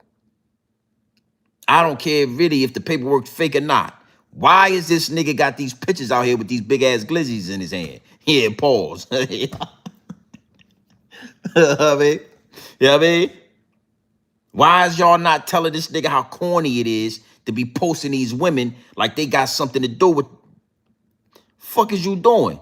And then you don't even want to get in the booth. You don't even want to, you want to troll, my nigga. You done went from 50 Cent to a nigga who make memes on Instagram. Like, man, what the fuck? Nigga couldn't, let me tell you something. 25 years ago, if somebody would have told me this before, you know, in the mixed CD era, the G Unit, you know, Get Rich or Die Trying, Before I Self-Destruct, you know what I'm saying? What's the joint? The G Unit album, that shit was fire. That G Unit album was fire. I can't think of the name of that shit. But that shit was fire. But you know, a nigga would have told me, yo, man, 25 years from now, 50 Cent's gonna be a meme rapper. Meme, yeah, he gonna be on the internet with Twitter finger. Twitter finger, more Twitter fingers than Meek Mills. I would have said, man, get the fuck out of here. Bet 1,000. Yeah, I would have put 1,000. Man, you talking about G Unit? You talking about 50 Cent? You talking about Tony Ayo? You niggas? Nah, nigga, I don't. Nigga, you talk. That's the Gorilla Unit. Them gorillas. Gorillas don't got Twitter fingers. That's Gorilla Unit. I would have lost my money, man. I wouldn't have never thought I seen a day where 50 Cent got more Twitter fingers than Meek Mills. Beg for mercy. Exactly. That was my shit. Listen, let me tell you something. More than that shit was that was my joint more than Get Rich or Die Trying. I listen to Beg, yo. Yo, I listen to Beg for Mercy more than Get Rich or Die Trying. I burnt that CD out. Beg for Mercy. Oh, that shit was fire. You could have told me Beg for Mercy was gonna have more Twitter fingers than Meek Mills. I wouldn't have believed you. Walk with me, oh, walk with me. I'm going to war. I'm going to war. You never know when death coming. All you hear that should give me goosebumps. Yo, I just got goosebumps on my arm when I start saying that Young Buck verse. That Young Buck verse. Oh, you never know when death coming. All you hear is gunshots. Little kids get to running. Old ladies get off the block. Pop nigga truck music come to a stop. People get on the ground with their front doors locked. Man, that shit give me, look, I got goosebumps. Look at my legs. Goosebumps on my arm when I started rapping. That Beg for Mercy, you couldn't have told me, man. Give me some of that groupie love. Give me that groupie love. Give me that groupie love. When you see me in VIP with hoes around me, man, and give me that groupie. Boy, I was running through Virginia like, boy, shit. When Beg for Mercy was out, I was outside for in every city. Newport News, Bad News, Hampton, Suffolk, nigga, Chesapeake, Cheesetown, Portsmouth. They give me that groupie love. They give me that groupie love. When you see me in VIP, hoes around me. Hey, baby girl, what's going on? How's work? Everything was smooth? I teach you how to stunt, and his be rocking, my wrist be rocking the Maybach Benz, 7 Series BMs, 6 Series Benz, Giovanni rims. When I went one of them, boy, that boy out there acting the fool, that's him. They say I'm crazy, man, I'm getting paper, I'm flashy. They like me, man, I'm fucked up and that. Yeah, man, that was a classic album, bro.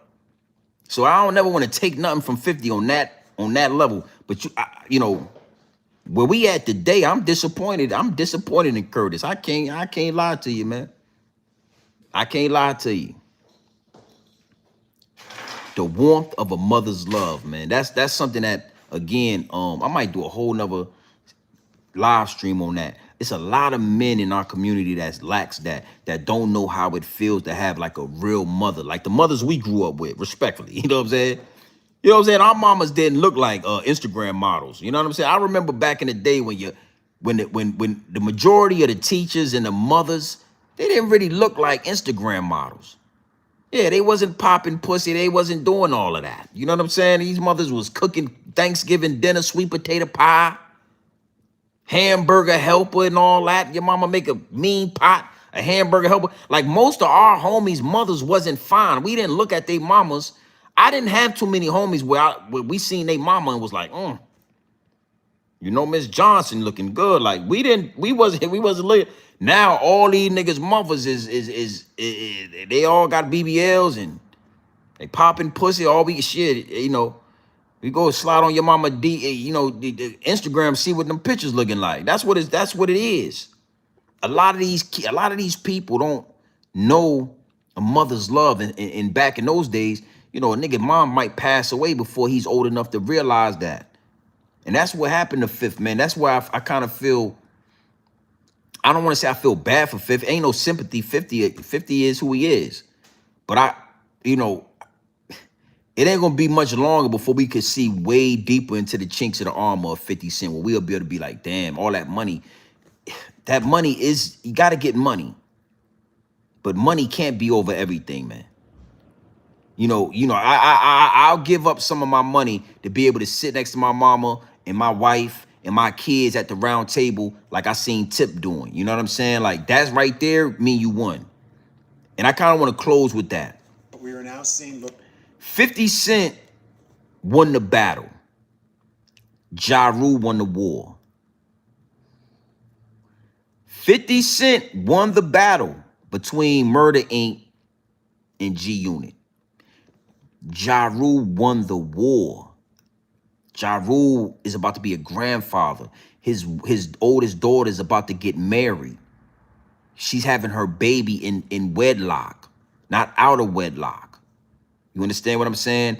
You know, he has his wife that he been married to his wife 15, 20 years. Through the ups and the downs, the good and the bad. He could sit down with his old lady, a woman that he know really love him, and watch his kids be raised, and watch his kids get older, and watch his kids have babies, and watch his kids flourish. Ja Rule won the war. 50 Cent won the battle. You understand the money, man? Yeah, the money don't, yeah, 50 Cent lost that. And it only get worse the older you get. All that motherfucking money, you better make sure you got a nanny or a retirement home. Something happened to your ass, you better make sure, because they gonna start robbing you. At 50 Cent, they gonna rob you. Ass. Something happened to you, they gonna get to robbing your ass. Yeah, like they did King Von. Yeah, they gonna get the motherfucker, man, shit. They get the, boy, God forbid something happened to Fifth. They get to robbing his goddamn bank account. Everybody around him. Everybody taking the money. He motherfucker broke it. Yeah. Ja Rule won the war, 50 won the battle. That's it. Okay? And, you know, y'all in my DM, y'all asking me about this. Like I said, man, salute to the homie Mikey B. You know what I mean? I rock with Mikey, rock with Smitty. Really like what they got going on over there.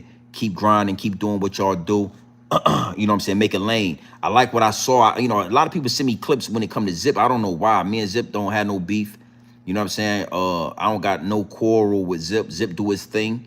I do my thing, and everybody get it in. But for some reason, because of those, you know, in the past, y'all send me clips, right? So I seen the clip with Mikey B and Smitty, and I'm gonna speak on this because I'm gonna chop this up. I'm sure I'm gonna chop it up.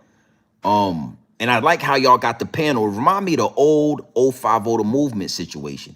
How the 05 voter movement used to have a whole bunch of people up there arguing and fighting and screaming and cussing and calling names and talking about your mama and telling nigga I'ma slap you down and smack your mouth and all that. Like, so it reminded me of the old 05 vote. So I kind of like that. You know what I'm saying? I think China and them should have stayed on that path, but that's neither here or there, right? But I noticed, you know, I think think the dude name was Manny. I think his name was Manny. Danny, it was Manny, something like that, right? And he was having a problem with Zip. He was having a problem with Zip, and they was arguing. You know what I'm saying? And Manny was saying, yo, you soft, you this, you that. And then Zip pulled out some money and started counting the money. He said, yo, pull out $1,000. Pull a band out, nigga. And I'm saying to myself, like, bro, like, what is going on? And Manny, Danny, he pulled out some money. They showing money. And I'm saying to myself, like, why don't Mikey B and Smitty keep it 100 when Zip come around?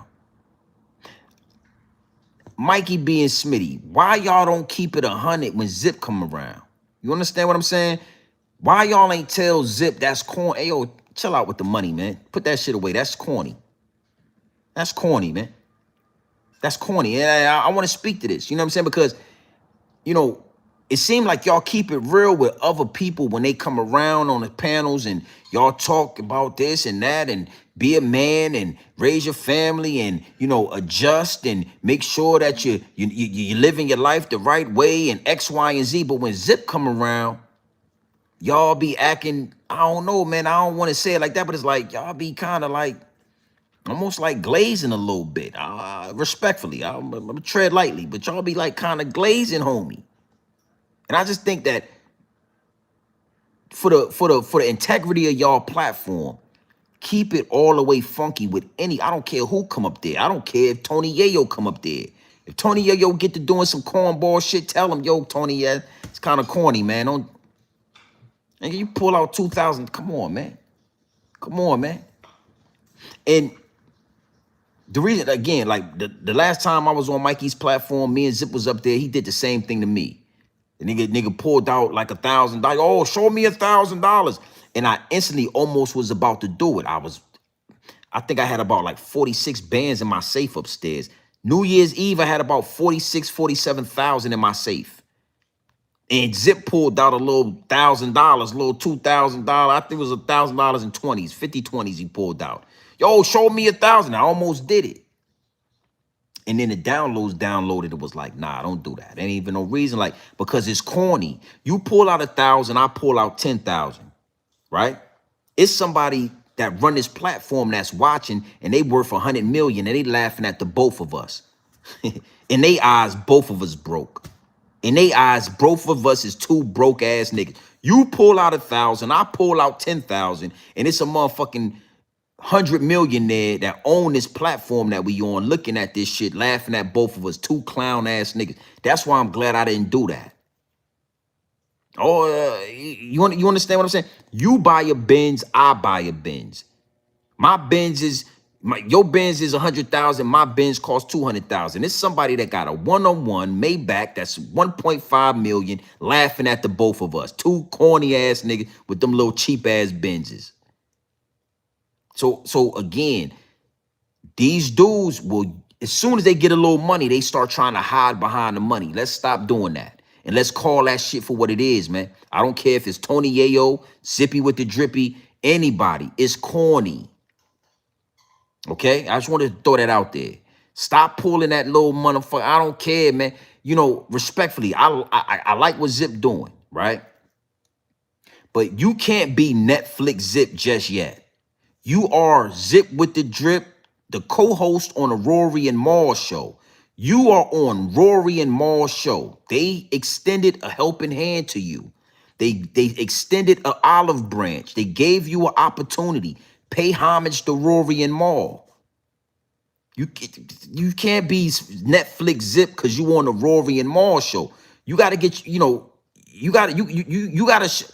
Don't call yourself Netflix Zip. Just say, yo, salute to Rory and Maul for giving a nigga a chance. Hey, yo, I'ma say it. Big salute to Rory and Maul for giving Zippy a chance, man. Big salute to Rory and Maul. Two sidewalk niggas. Two niggas that never been in the streets, only been on the sidewalk, for looking out there, seeing the homie Zip, understanding and recognizing that he needed a helping hand. He needed somebody to throw him under the wing. And they extending that. Why Mikey B and them niggas ain't telling Zippy that? Because y'all glazing. Every time Zip come around, I noticed that. Yo, man, Zip, protect Zip at all costs. What the fuck? What you mean? Nigga, let that man do his thing, you do your thing. Let that man do his thing and you do your thing. Zip, you can't, I don't respect that Netflix Zip shit. You are a co-host on Rory and Maul. Salute the Rory and Maul. Pay homage to Rory and Maul. Get on your platform and say how much you appreciate Rory and Maul for looking out for you. How much you appreciate them giving you the opportunity to elevate your platform, to expose your platform and your likeness to more people. So, you know, I'm kind of glad I'm not in that realm anymore. I don't really do the back and forth with niggas. I like to keep this shit grown man business. And I would tell my homie that, hey, yo, homie, chill. Like, you acting like you got on Netflix because you was that good. You act like you got on Netflix because you was that nigga. Nah, Rory and Maul saw something and they extended a helping hand to you. Like, yo, my nigga, chill. I would tell my nigga that, yo, you know what I'm saying? Keep your head down and keep grinding, son. Don't stay humble to a certain extent. Don't say, you know, get on every show that you can get on. Let's build this shit up to what it's supposed to be. But trying to talk crazy to niggas like you got on Netflix nah, Rory and Maul helped you. They put you on. Hassan Campbell told you to come to YouTube. Rory and Maul brought you to Netflix. Pay homage. Okay? Now, this is another clip that they sent me. I don't know if y'all know the guy 050 Bucks. I'm not real familiar with him. I only know 050 the movement, but I guess it's a dude on YouTube with the name 050 Bucks. I'm not sure if he's with China Brim.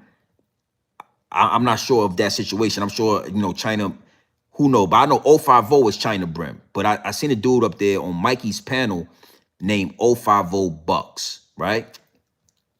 When 050 Bucks came onto the panel, Zip said to him, like, yo, what's up, Bucks? I see you all up here. I got something I want to say to you. And Zip said, yo, my man wants to shoot the fair one. He want to fight China Brim. That's what Zip said to 050. So I'm sitting there, I'm kind of watching the clip and I'm saying, damn, where's this going? And 050 Bucks was like, yo, I'm 050, but I'm my own man. So I'm not going to disrespect China because he gave me an opportunity, but I'm not going to tell, I'm not no messenger. And I really thought like 050 Bucks was supposed to step that again. I don't know why y'all be like, y'all must,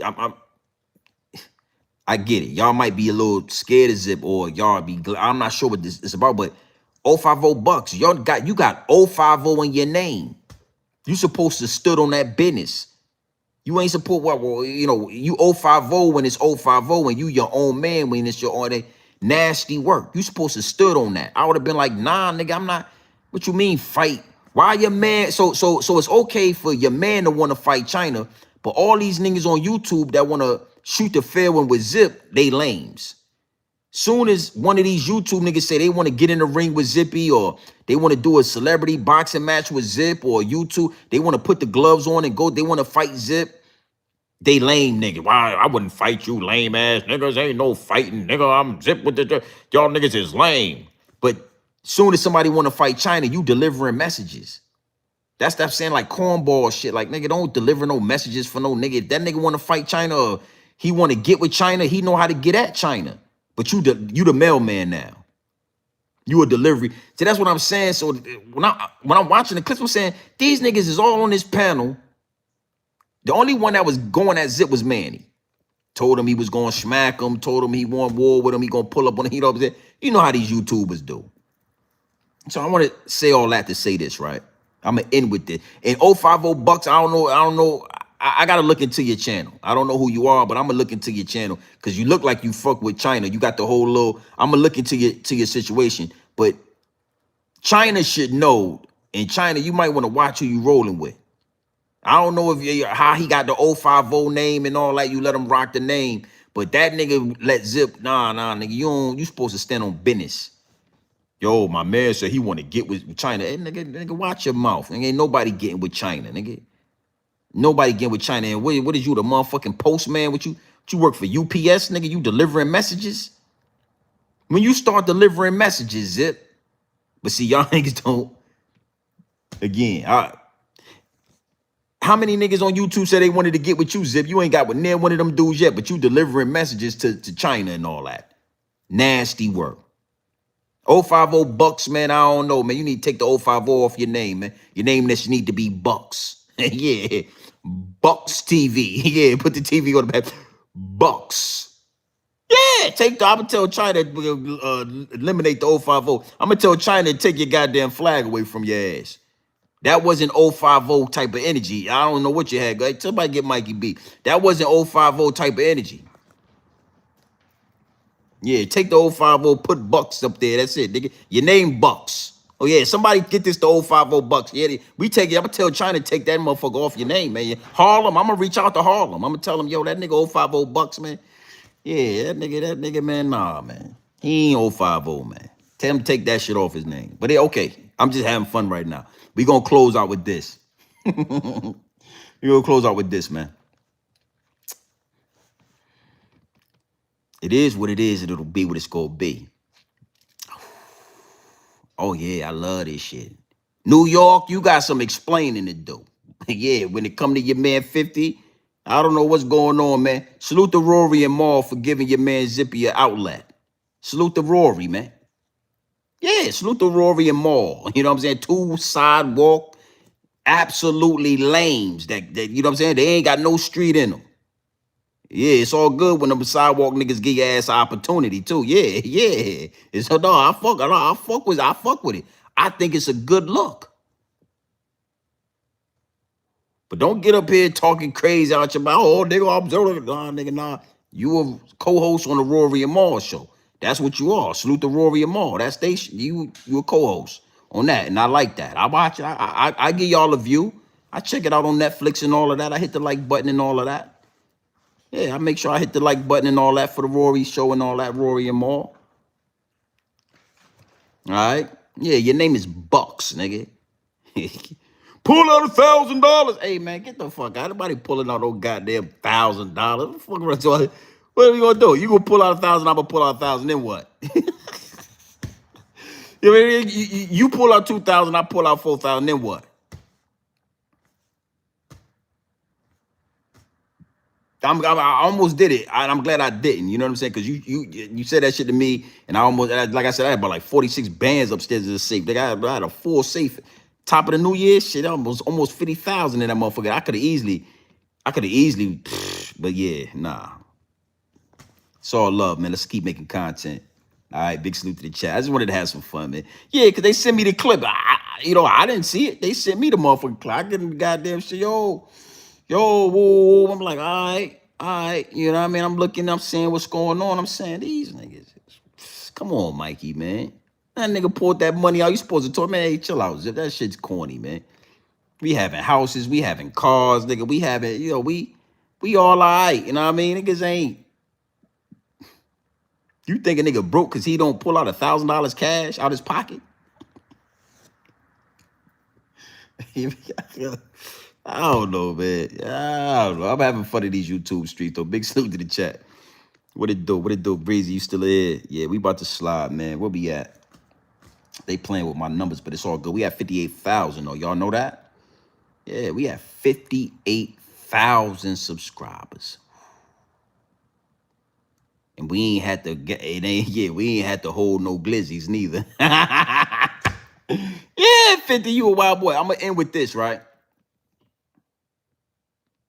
And I'm gonna stay right here with the Mikey B joint that I was looking at earlier.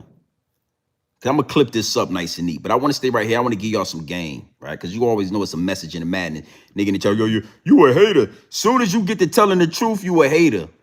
That's what I learned about YouTube too. As long as you glazing somebody, you good. As long as you dick riding, you good. They ain't gonna be mad at you. Long as you glazing somebody, oh, you good. But as soon as you tell the truth and you observe something and you speak on it and you tell the truth, oh, you're a hater. Oh, these haters, niggas is lame. Right? I want y'all to always remember this, man. If one person say you a sucker, that's debatable. You know, if two persons, if three persons, even if maybe four people say you a sucker, you know, we might could debate that. But if 10 people say you a sucker, man. You got something going on. If 10 people say you smoking crack, homie, you smoked crack before. I'm sorry, brother. You could be my cousin. You could be my brother. You could be you could be the closest person to me. If I run across 10 people from your town that say you was smoking crack and they seen you smoke some crack, yeah, I don't care, nigga. You smoke. Just be honest. You smoked crack before. No, yo, them niggas is lying. If 10 people said it, man, everybody ain't lying, man. If 10 people is saying the same thing, bro, we got to really take heed to that. And again, I'm just not no glazer. And one thing I noticed about what's going on in New York City is, you know, it's a lot of people. Because again, I didn't know what was going on. I don't have no dog in the fight. I don't care. I like what Zip said about certain things in that video. You know what I'm saying? And I could speak to that. But Manny saying the same thing I done seen about 30 niggas say about Zip. Oh, you're soft, nigga. I'll smack your mouth. I'll beat you up, nigga. And if I see you in person, nigga, I must beat you up. I'm saying, why is all these people saying the same thing about the homie Zip? Why is all these niggas, I'm talking well over 10 or 15 motherfuckers all saying the same thing that about him in jail and about him in the streets. It's a couple of these niggas that I could say, like, the 10 toes down shit, I don't really, you know, it's like, I think he's trolling, but it's a lot of other dudes that, like, are all saying the same thing. If one or two people say it, man, but if it's 10 people saying you smoked crack before, you probably smoked some crack one time in your life. All right? Yeah, I just wanted to just throw that out there, you know what I'm saying? We all growing on the internet. We all doing our content. It ain't no reason why it shouldn't be, you know what I'm saying? If that's what it is, come on, son. Everybody can't be lying. Something ain't adding up. And the nigga Manny was like, he want to see Zip. He gonna smack him. He was like violating Zip. And I was like, damn, you know, like I said, I don't got no beef with Zip. I was kind of like, damn, I was kind of just wondering to myself, like, why is everybody saying this about Zip? Why is these niggas attacking him like that? Like the New York dudes, because me and Zip, we don't know each other. We just doing it's just some content shit. But these New York niggas feel like they want to see him in person. Yeah. They want to shoot the fair one. They want to get with this man. I'm saying, well, this might be the 13th nigga saying the same thing. So let's not worry about getting China in the ring with nobody. Zip, you might want to link up with one of these niggas, man. You might want to get a YouTube, you know what I'm saying, a YouTube celebrity battle or something. You niggas can get in the ring, y'all can get paid. But it's about time you handle some of this. You can't, this goddamn 50 niggas outside saying they want a piece of you. I remember Smitty said he was gonna come to you. I had to calm Smitty down.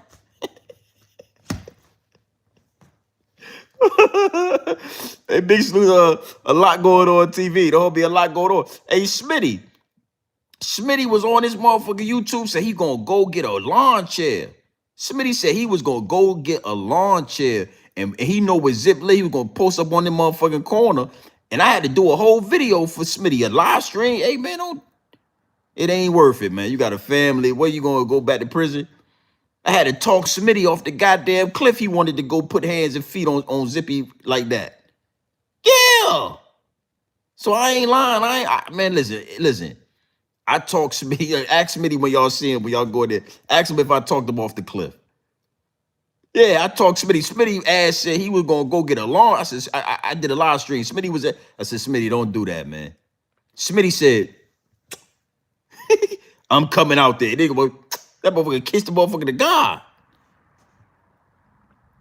So it gonna get how many people could come out of VA talking like that about me before y'all say, damn, yo, GMB, what's going on, B? It's the 20th nigga said this, that, the third. Like, I mean, I'm just saying, like, how many niggas is going, you ain't gonna hear nobody talking like that to me.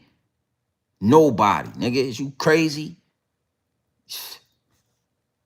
Ain't no way. Ain't no way.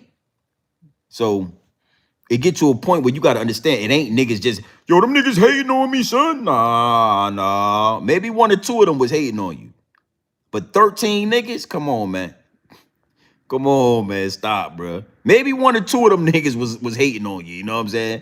You know, 10 toes down, I think he was hating on Zip. You know, maybe the call out TV nigga, I think he might have been hating on Zip too. But it's a lot of other, you know, Smitty, I don't think Smitty was hating on you. I think Smitty think you soft. Smitty want to do something to you. Manny, he ain't hate. I think Manny want to do something to you. There's a lot of niggas that want to do something to you for your city. Yeah, it was outside in them Queens. I seen the video. They was rolling your motherfucking ass around out there. The hood day for Queens. They had your ass in the cars in the street, rolling your ass around. I'm gonna clip this up. This is gonna be a still pre-recorded video. I'm gonna clip this up. They motherfucking smoking crack, yeah. I'm not a dick that just joking. Yeah, that's what somebody listen. Real, a black, the real one. If you've been smoking crack for 20 years, guaranteed somebody seen you smoking crack. Somebody told your people, yo, I seen a real one out there smoking crack, man. They're like, nah, real one don't smoke no crack. Then somebody else came to your people, hey, you know, Black, the real one, I seen him out there on the strip, man. He got a crack pipe in his hand. After about 8 people say the same thing, hey, man, you smoking crack, man. You did smoke crack. You can't tell me, man, it's 8 niggas saying the same. Go get Jonathan. Hey, bring Keem over here, man. Didn't y'all see this nigga smoking crack? Yeah, they see. I just noticed, I'm just being observant. I just noticed that every time Zip get on the panel, is somebody that want to smack this nigga. It's somebody that's saying he's soft. It's somebody that's saying he did bad. It's somebody saying these things. How many niggas is gonna say it before y'all start realizing something just ain't right?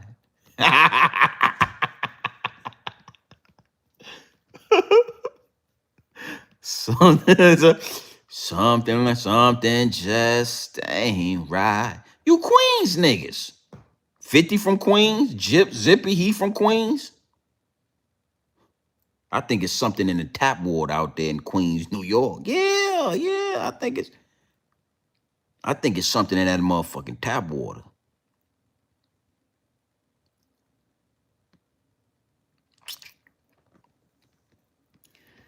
All right, man. I'm just having fun. I'm just fucking with you, man. Don't get, you know what I'm saying? I don't want no war with you.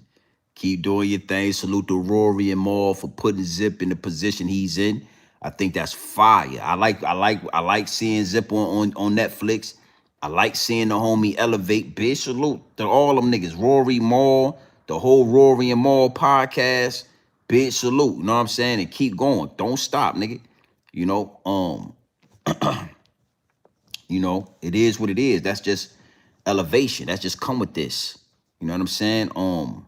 You know, niggas is praying and dudes is manifesting the things that they think and the things that they pray for. Dudes is turning their thoughts into reality. That's what's happening right here. You know, we really doing this. So, you know, I'm just saying though, you know, how many niggas got to come out the 757s telling y'all that you know, oh, that nigga, you know, couple of niggas is hating for sure, but 10, 11 niggas, and I ain't, and yeah, I'm gonna have to see one of y'all, man. I'm gonna be in the city, cause that ain't happening.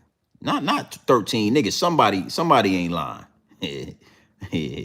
Somebody ain't lying. I can't talk Manny off the cliff. Manny said he coming out there. Hey Manny. Nah, I'm gonna close with. Now I'm really gonna close with this. I think you kind of new to these YouTube streets, like this algorithm. You know, you might have been making YouTube videos for a while, but this algorithm, you fresh, you new. This ain't the algorithm you gonna be selling wolf tickets in. This ain't Attica, nigga.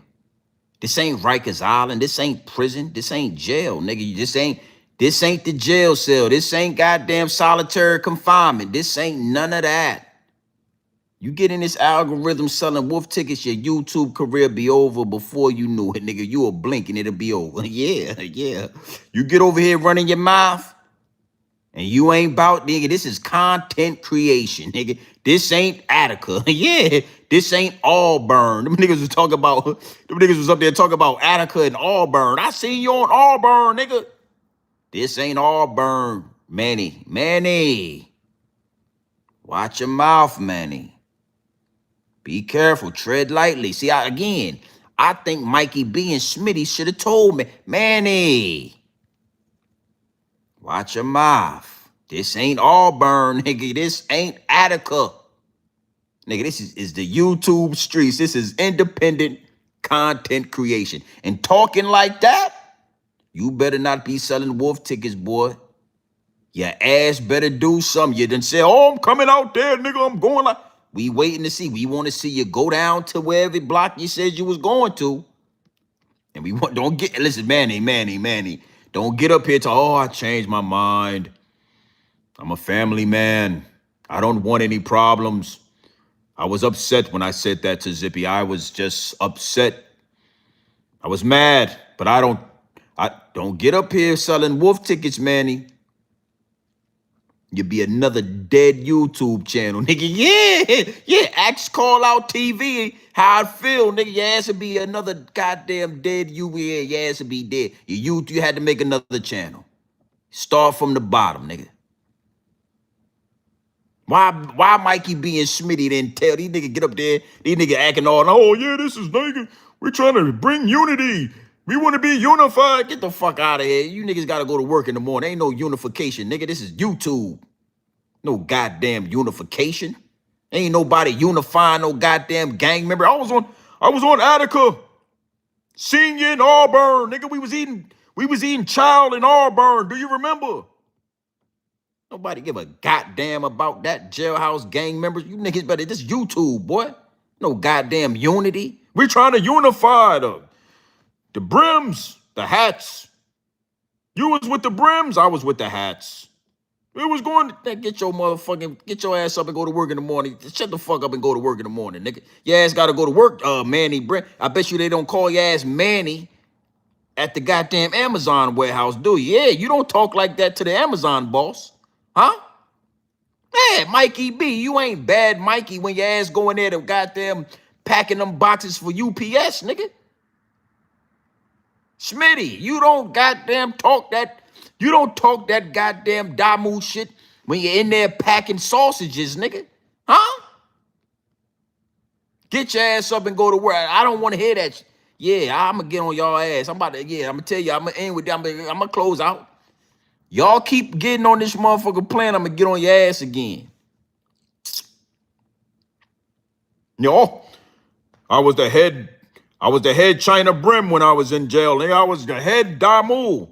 You was a hat. You was sex, money, and murder. All you motherfucker got jobs. You was working family men now. Ain't no unifications, nigga. Your ass got to go to work in the morning.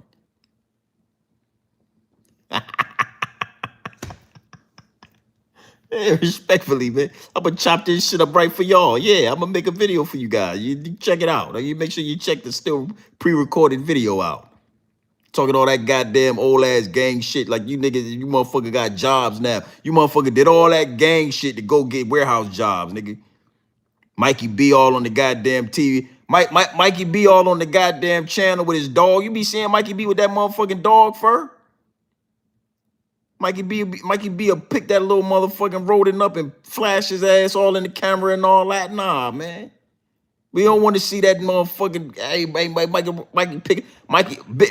Mikey, the gang member killer nigga, be on this channel with his dog, kissing his dog in the mouth and all that.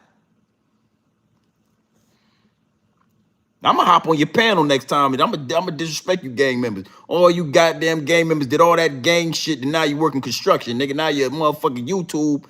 You did all that goddamn gang shit so you could be a YouTuber, a construction worker. I want to hear about, I was in Attica. Get your motherfucking ass up and put your work boots on and take your black ass to work in the morning. Don't be late, nigga. Don't you show up late. Smitty.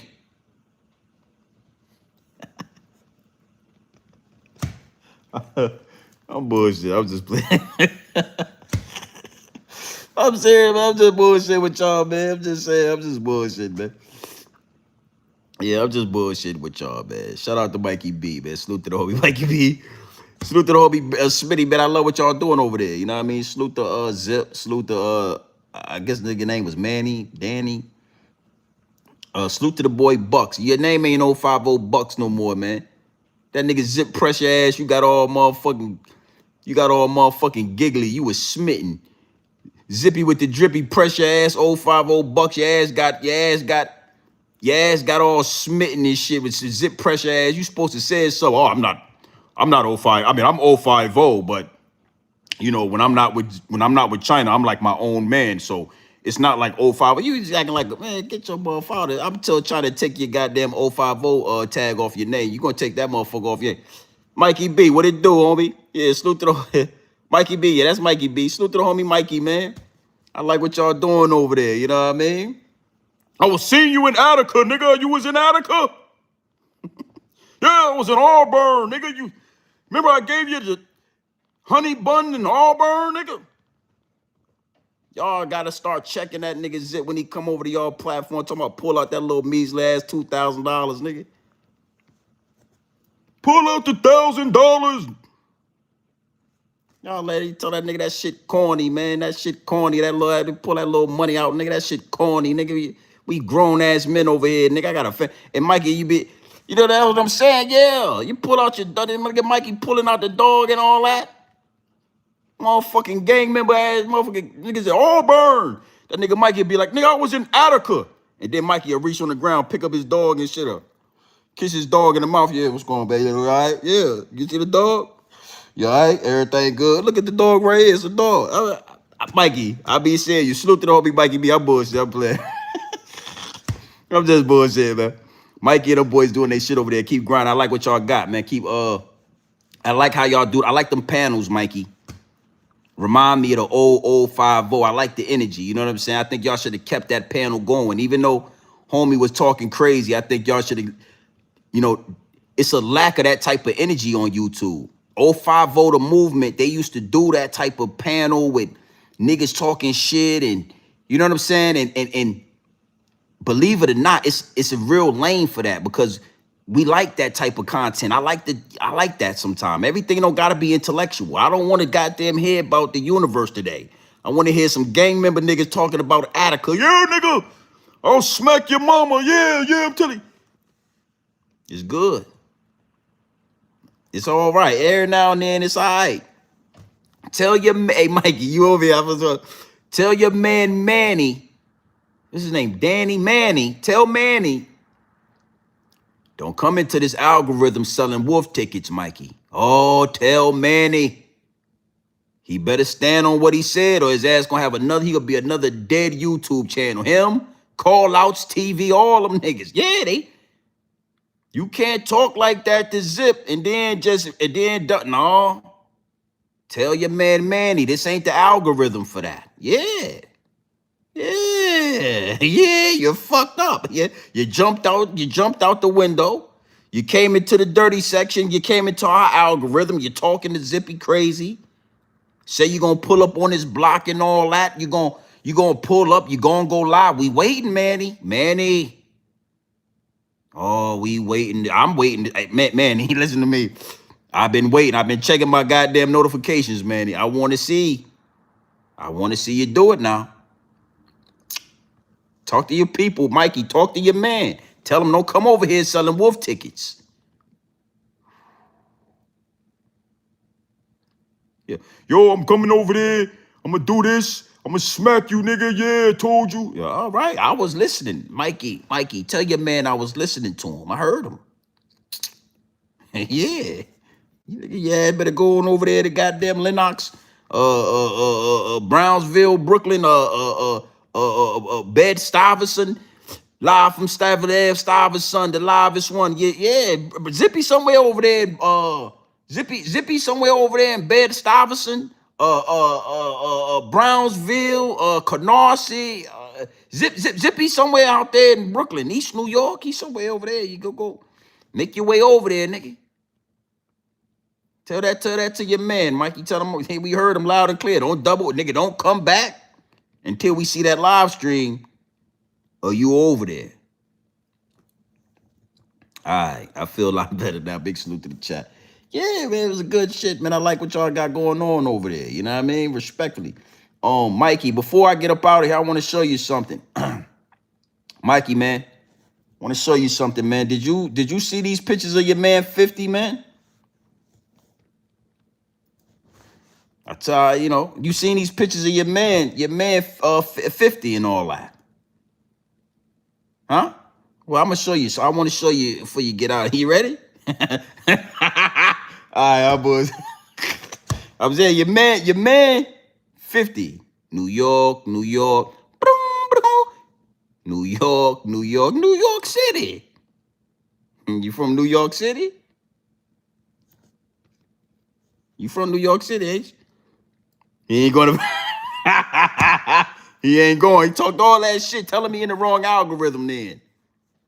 Yeah, tell him nigga he in the wrong motherfucking algorithm. If he, yeah. I remember when Smitty said I talked Smitty off the cliff. I said Smitty don't go over. Smitty wanted to go over there. There's a lot of niggas that say the same thing about the homie Zip. Smitty, I see you in the chat. Salute. A lot going on TV. Make sure y'all go follow. A lot going on TV and the homie Mikey B. Y'all hit the like button and subscribe for them boys. Build that platform up. Smitty wanted to do something to Zippy. I had to talk. I said, Smitty, don't do it, Smitty. I had to talk to Smitty. Don't you do it, Smitty. Smitty, don't. It ain't worth it. But it's a lot of people in New York City saying the same thing about your boy Zip, and I feel like y'all be letting Zip get away with corny shit on y'all channel and shit. He did that to me. Pull out $1,000, nigga. Like, nigga, what? I had like 46 bands in my safe New Year's Eve. Pull out $2,000. Like, somebody, y'all supposed to tell a Zip, chill with that shit, man. That shit corny, nigga. Like, that shit corny, nigga. Yeah. Stop it, man. That shit ain't cool, man. You know what I mean? And I fuck with you. So I don't want you to look like no cornball and all that. Stop pulling that motherfucking money out, man. You pull out 2,000, I pull out 5,000. It's a motherfucker worth 100 million watching this shit saying these broke ass, look at these broke ass niggas. You pull out 5,000, I pull out 10,000. The owner of YouTube looking at this shit saying, look at these broke ass niggas. They laughing, they having wine. They laughing their ass off at it. These broke ass. He pulled out 5, he pulled out, these niggas broke than a motherfucker. That's what make it corny. Stop, tell that man that ain't no growing nigga. Stop pulling that motherfucking, hey man, stop pulling that motherfucking $1,000, $2,000 out, nigga, and pay some goddamn mortgage or something. You better go get a mortgage, nigga. You got a mortgage? Nigga, you got dental insurance? Pull your dental card out, nigga. Let me see your motherfucking medical insurance card, nigga. That's what I would have told Zip on that motherfucker. Put that shit.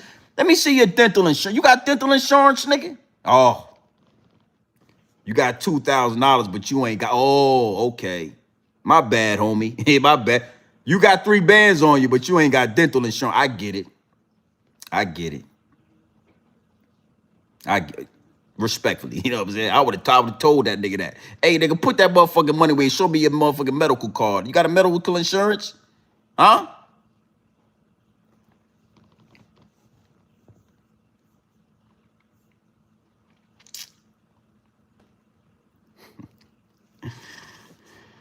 I'm just talking shit now, man. We bought like 30,000. Let me see where this joint is at. This joint at 30K. We have 58,000 subscribers, man. Big salute to the chat, man. Make sure you hit the like button, subscribe button, and do what y'all supposed to do in here. You know, I want you New York niggas to start. We don't want to talk. Listen, we don't care about the paperwork. We know the paperwork is fake. Why was 50 Cent holding these motherfucking dildos like this? Why? What's going on with you, New York? I'm trying to be nice about this shit, you know what I'm saying? Cause I know y'all feel like I got a problem. I don't got no problem with New York City, you know. I love New York City. But why is 50 Cent holding these dildos like this, bro? Celebrity baby school, 50 Cent and Fergie holding hands. 50 Cent with a dildo. Why is, look at this. Look.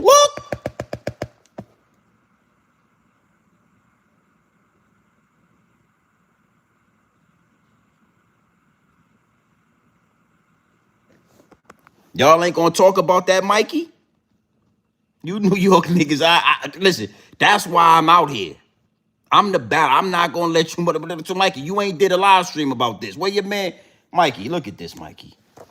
Look, that's your man right there, right, Mikey?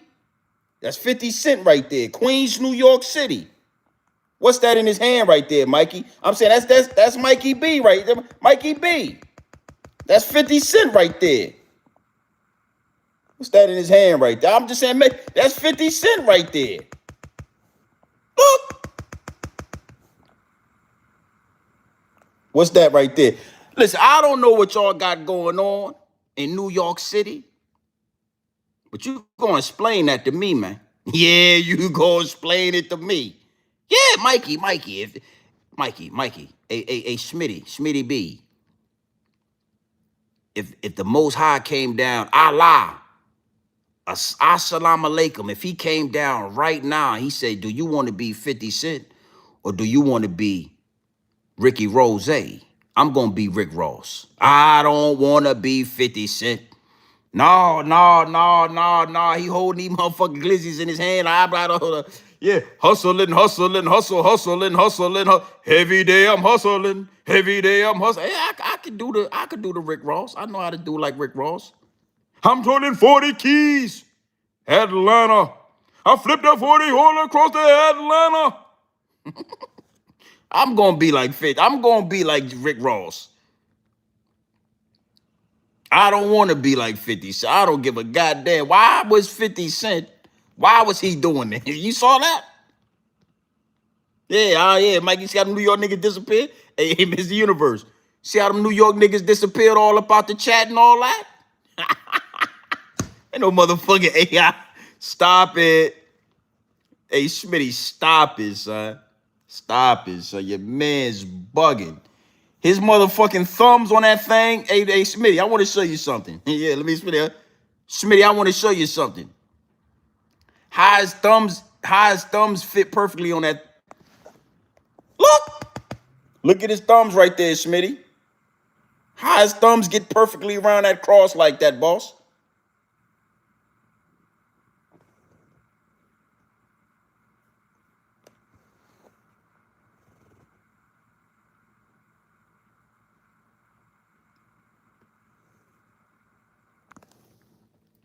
I'm talking 40 keys. Atlanta.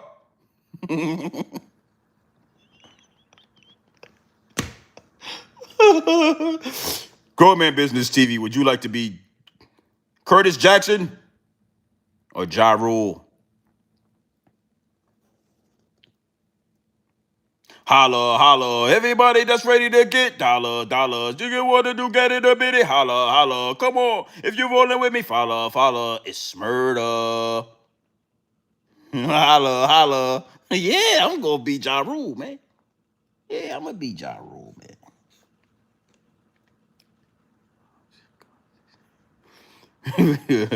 Ricky Wright rhymes at the guards. I'm rhyming at the guard station too. For you put those, yeah, I'm not touching no motherfucking glizzies. I'm go ahead and put the goddamn correction officer suit on. I'll be a correction officer before I do that. What 50 was doing. Yeah, I'm a scream child for you, nigga. You goddamn child. Yeah. All you goddamn niggas on. Oh yeah, we in Attica. I go to Attica and be. I scream child, nigga. Child time. Hey, Smitty, man, you and your man need to figure this out. What's going on with your boy 50, man? Will Mills. Will Mills is funny, man. He's a funny dude. I rock with Will Mills. I think he's a funny. I don't know too much about him, but I be seeing his content and all that. So he's a funny dude to me. You know what I'm saying? Will Mills, if we talking about the same person, he's funny, man. Pack it up, nigga. Pack that nigga up. Yeah, I think that's Will Mills, ain't it? All right, I'm gonna check it out when we get up out of here. I gotta check it on my phone. I don't check my emails through my computer. You know, shit gets spooky with the computer joint. So I don't check it on my computer. I'll check it on my phone though for sure, but when I get off of here. Nah, big salute to the chat though. I'm just having some fun with y'all, man. Big salute to Mikey, man. Mikey B. Again, Hood Love TV, man. Go subscribe to their channel. I like what y'all doing over there, Smitty. I like what y'all doing over there, man. Y'all got to keep grinding though. You know, this YouTube thing is it's not for the weak. You know what I'm saying? A lot of people think they could do YouTube. A lot of people feel like they could do what we do. They see us doing it and they feel like they could copy it, or they could just do their own thing. And then they get in this YouTube algorithm and they realize this ain't Instagram. You know what I mean? This ain't Facebook, homie. This is not Twitch. This is not one of those things where you gonna be able to like, you just gonna be able to like finesse your way in the algorithm. You gotta have something. And if you got something, if you got that thing, then that'll give you the opportunity to build the platform and grind. You know what I'm saying? And I think what y'all doing, and this is on a serious note, what I think what y'all is doing is needed for the algorithm. It's a lot of gang members in the algorithm. It's a lot of niggas from jail. It's a lot of niggas from the streets. We all come from like poverty. So it's a lot of people that we all can kind of relate just on the environment we come from, and then like different avenues. Some niggas is killers, some niggas is hustlers, some dudes, you know, got jobs, some dudes got out the streets, some dudes is stuck in this, whatever it is. And just seeing y'all get all of those dudes on the panel, you know what I'm saying? And even to have the conversation, you know, even though it got crazy and dudes got disrespectful and all that, but just to have the panel full up like that for niggas to do whatever they was gonna do said a lot. You know what I'm saying? So I wanted to salute y'all for that. Even like I'm talking about everybody. Mel, Cross, Zip, Manny, you know, y'all too, Mikey, Smitty, the Bad Vibes, nigga, just all the dudes y'all be having up there. I think that it's a lane for that. You know what I'm saying? And again, y'all just got to keep grinding. Y'all should be at 10,000 in no time. Y'all should be at 10K. Y'all should already be at 10K, but y'all should be at 10K in no time. You know what I'm saying? Just keep that shit consistent, man. Keep doing what y'all do. As you can see, cracks. The foundation of YouTube is, especially you ain't found. Yeah, man. It's definitely this thing, yo. This thing is like a roller coaster, man. It's like you will think something. I mean, it's gonna make you. And for some of us that at least, you know, I'm gonna tell you, that first 30,000 subscribers, bro, is like it's like a hump, bro. That shit is hard to get. A lot of people think is, you know, they see it subscribing, they're like, nah, nigga. I mean, I got like 900 and some videos up here. I deleted a few. I've been demonetized. I don't have my channel. So like, it's a lot that come with this shit. It come to a point where you just got to do it because you like to do the content. The money and shit will come. I mean, it's some paper that's being made, but for the majority, most niggas ain't really making enough money to really say like it means something. You know what I mean? Get a couple of dollars, you know what I mean? Every YouTube check, get a couple of dollars. Unless you talking like Haas. Man, you get up here, you get to talking about a nigga thawing you up with the baby oil and all that and the Vaseline. You know, you get to talking like that up here, oh, you will get a bag. They will pay you. The higher ups and the elites run this shit. They own this. You know, Kevin Lyles, those type of people own this platform. They own this shit. So you get up here, get to talking about a man violating you, man, you will go up like a motherfucker. You'll have 500 subscribers. You have 500,000 subscribers in no time. But you get up here trying to unite gang members and trying to have a grown man conversation amongst gang members and hooligans and street niggas and black niggas, period, Mexicans, Puerto Ricans, whatever. The higher ups can see that. They see that. And if you start to do it successfully, you know, they're gonna fucking hold your channel back. They're gonna play with your numbers. They're gonna test you and see if you really trying to do this. They're gonna test you to see. That's why that first 30,000 is not something that just comes like that. That shit is not, man, I'm going on 60K. Shit, man, you gotta carve a lane out for yourself. You gotta really like carve out your own lane and then start paving that motherfucker. You gotta carve out your own lane and then you gotta start paving that lane for real. Yeah, you know, Mikey being Smitty, them niggas is like having all them dudes up there. You know, shit was funny to me. I enjoyed it. You know, like I said, it reminded me of the old 50. You know, and it's necessary, it's needed. You know, you use that arguing back and forth to bait the algorithm. They like when y'all do that. They like when y'all get up there, nigga tell Zip he gonna smack him. Zip tell homie, you know what I'm saying, you soft, you butt. Nigga Zip said somebody stabbed you in the butt. You was laying on your belly with your, yo, Zip was wilding yesterday. This nigga's crazy. He's like, yo, you was laying on your stomach with it, right? They like that. But then when you get Mikey, you know, Mikey get up there, Mikey might start crying and everything. Salute to the nigga Mikey, man. That nigga Mikey will get emotional about this shit. He'll get like convicted. I seen it. And that's what that type of shit and like it's powerful. They watching y'all channel. Y'all supposed to been at 10,000 subscribers, respectfully. I be watching y'all shit. Y'all easily supposed to been at 10,000. They on y'all. Yeah, they on y'all. They on y'all right now.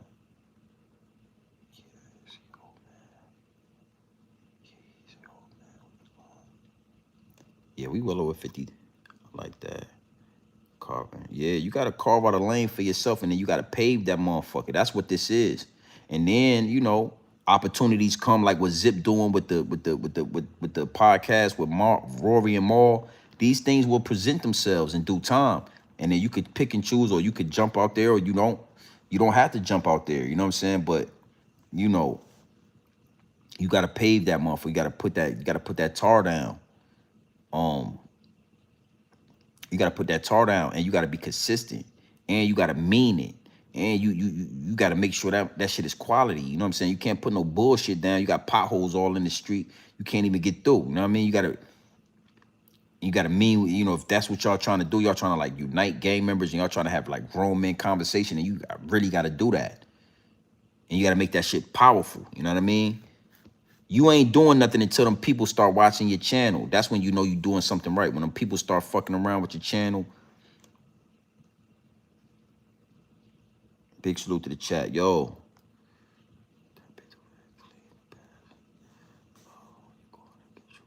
Yeah, for sure. For sure. Big salute to y'all, man. Mikey B. See y'all in here. Everybody tapped in. Mr. Universe, what it do? Omen, UBZ, what it do, my G? Make sure y'all hit the like button and subscribe button, man. We just tapping in for sure.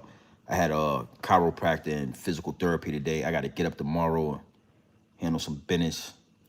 Tomorrow, Friday. Yeah, I got to get up tomorrow. I got to handle some business. We gonna make everything jump, all right? So you already know what time it is, man. It's your boy, Grown Man Business TV. I had a good time with y'all tonight, man. I stayed longer than I expected, but you know.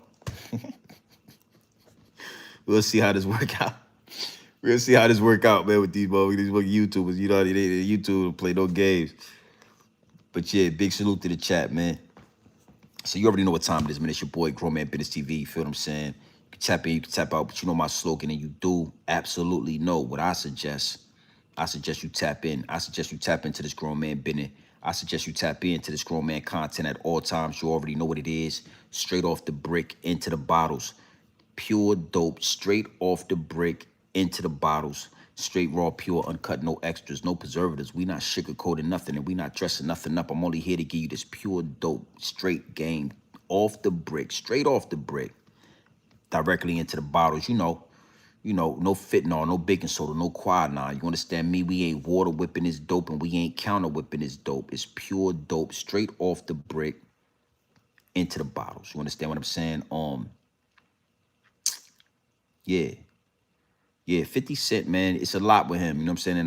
And you know, I think I'm gonna chop this video up because I like to do the pre-recorded. So I'm gonna chop this video up and just kind of, you know, give y'all a short version. I like to chop it up so that you can get that pure dope and it's not spread out over an hour or two. You can get right to it. I'm gonna chop that up. I'm gonna chop a few other things up. But Fifth is on his way to the humiliation ritual. It's coming. It's coming. And when it do, it's gonna be a big deal. It's gonna be something to really, you know, pay attention to. It's coming. They lining him up. He did all what he did to Diddy. He doing the work as we speak. He's in a picture with Tyler Perry as we speak. This nigga is linked up. He is on the casting couch as we speak. You know what I mean? This nigga is with Tyler Perry. The humiliation ritual is coming, man. All right, and it is what it is, and it'll be what it's gonna be. You feel me? Salute to the YouTube streets, Mikey B, Smitty, everybody that was in the chat, everybody was doing their thing. You know what I'm saying? But we gotta call it a spade, man. We gotta stand on business. You feel me? Like, nah, nigga, that shit is corny what you on, man. Stop doing that. You know what I mean? I like this, but I that's it's corn on the cob, you feel me? Yeah, it's corn on the cob, my G's. Absolutely corn on the cob. 50 Cent, you got some explaining to do. I don't give a goddamn what you mean. Yeah, that ain't no AI, nigga. Don't you dare try to run no AI. That ain't no AI, bro. That motherfucking big ass cocky head. Yeah, you did that. You did that. You was on Howard Stern. Would that be all y'all? You know what? Y'all already in here with me. I got to cut this off. That's good money. I gotta cut this motherfucker off. My light went out at the bottom of the pool, man. At the back of the pool back there, my light went out. You see back there, my light went out. The back of the goddamn pool right there. It's supposed to be a light. Let me show you something. It's supposed to be a light. Salute, my G. It's supposed to be a light right here. You see the light? That's a light right there. So the light done went out in my goddamn pool. I gotta have the people come out here. I gotta have the people come out here tomorrow and put the light in the pool, man. More goddamn money to spend. They spending money. They stealing the money. Yeah, they stealing the money. Yes. Yes. Ooh-wee. Wowzer.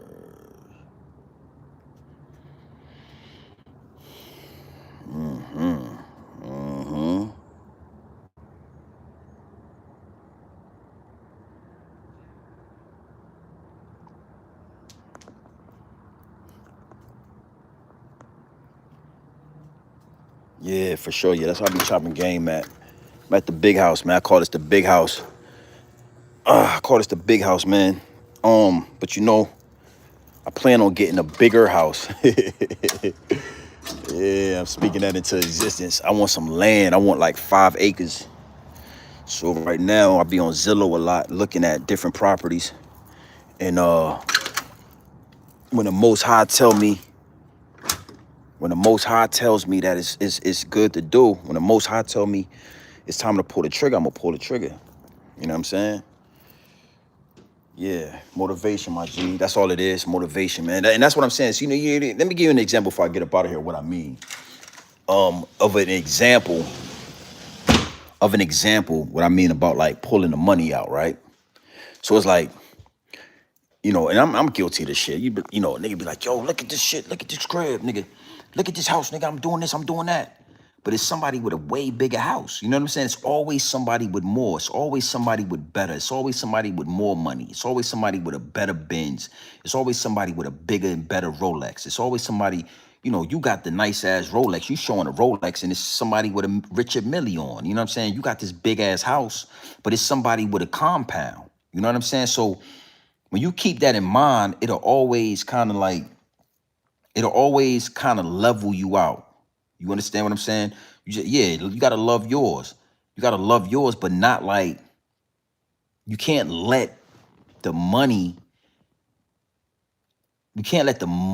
make you, you know, the money, again, it'll amplify who you are.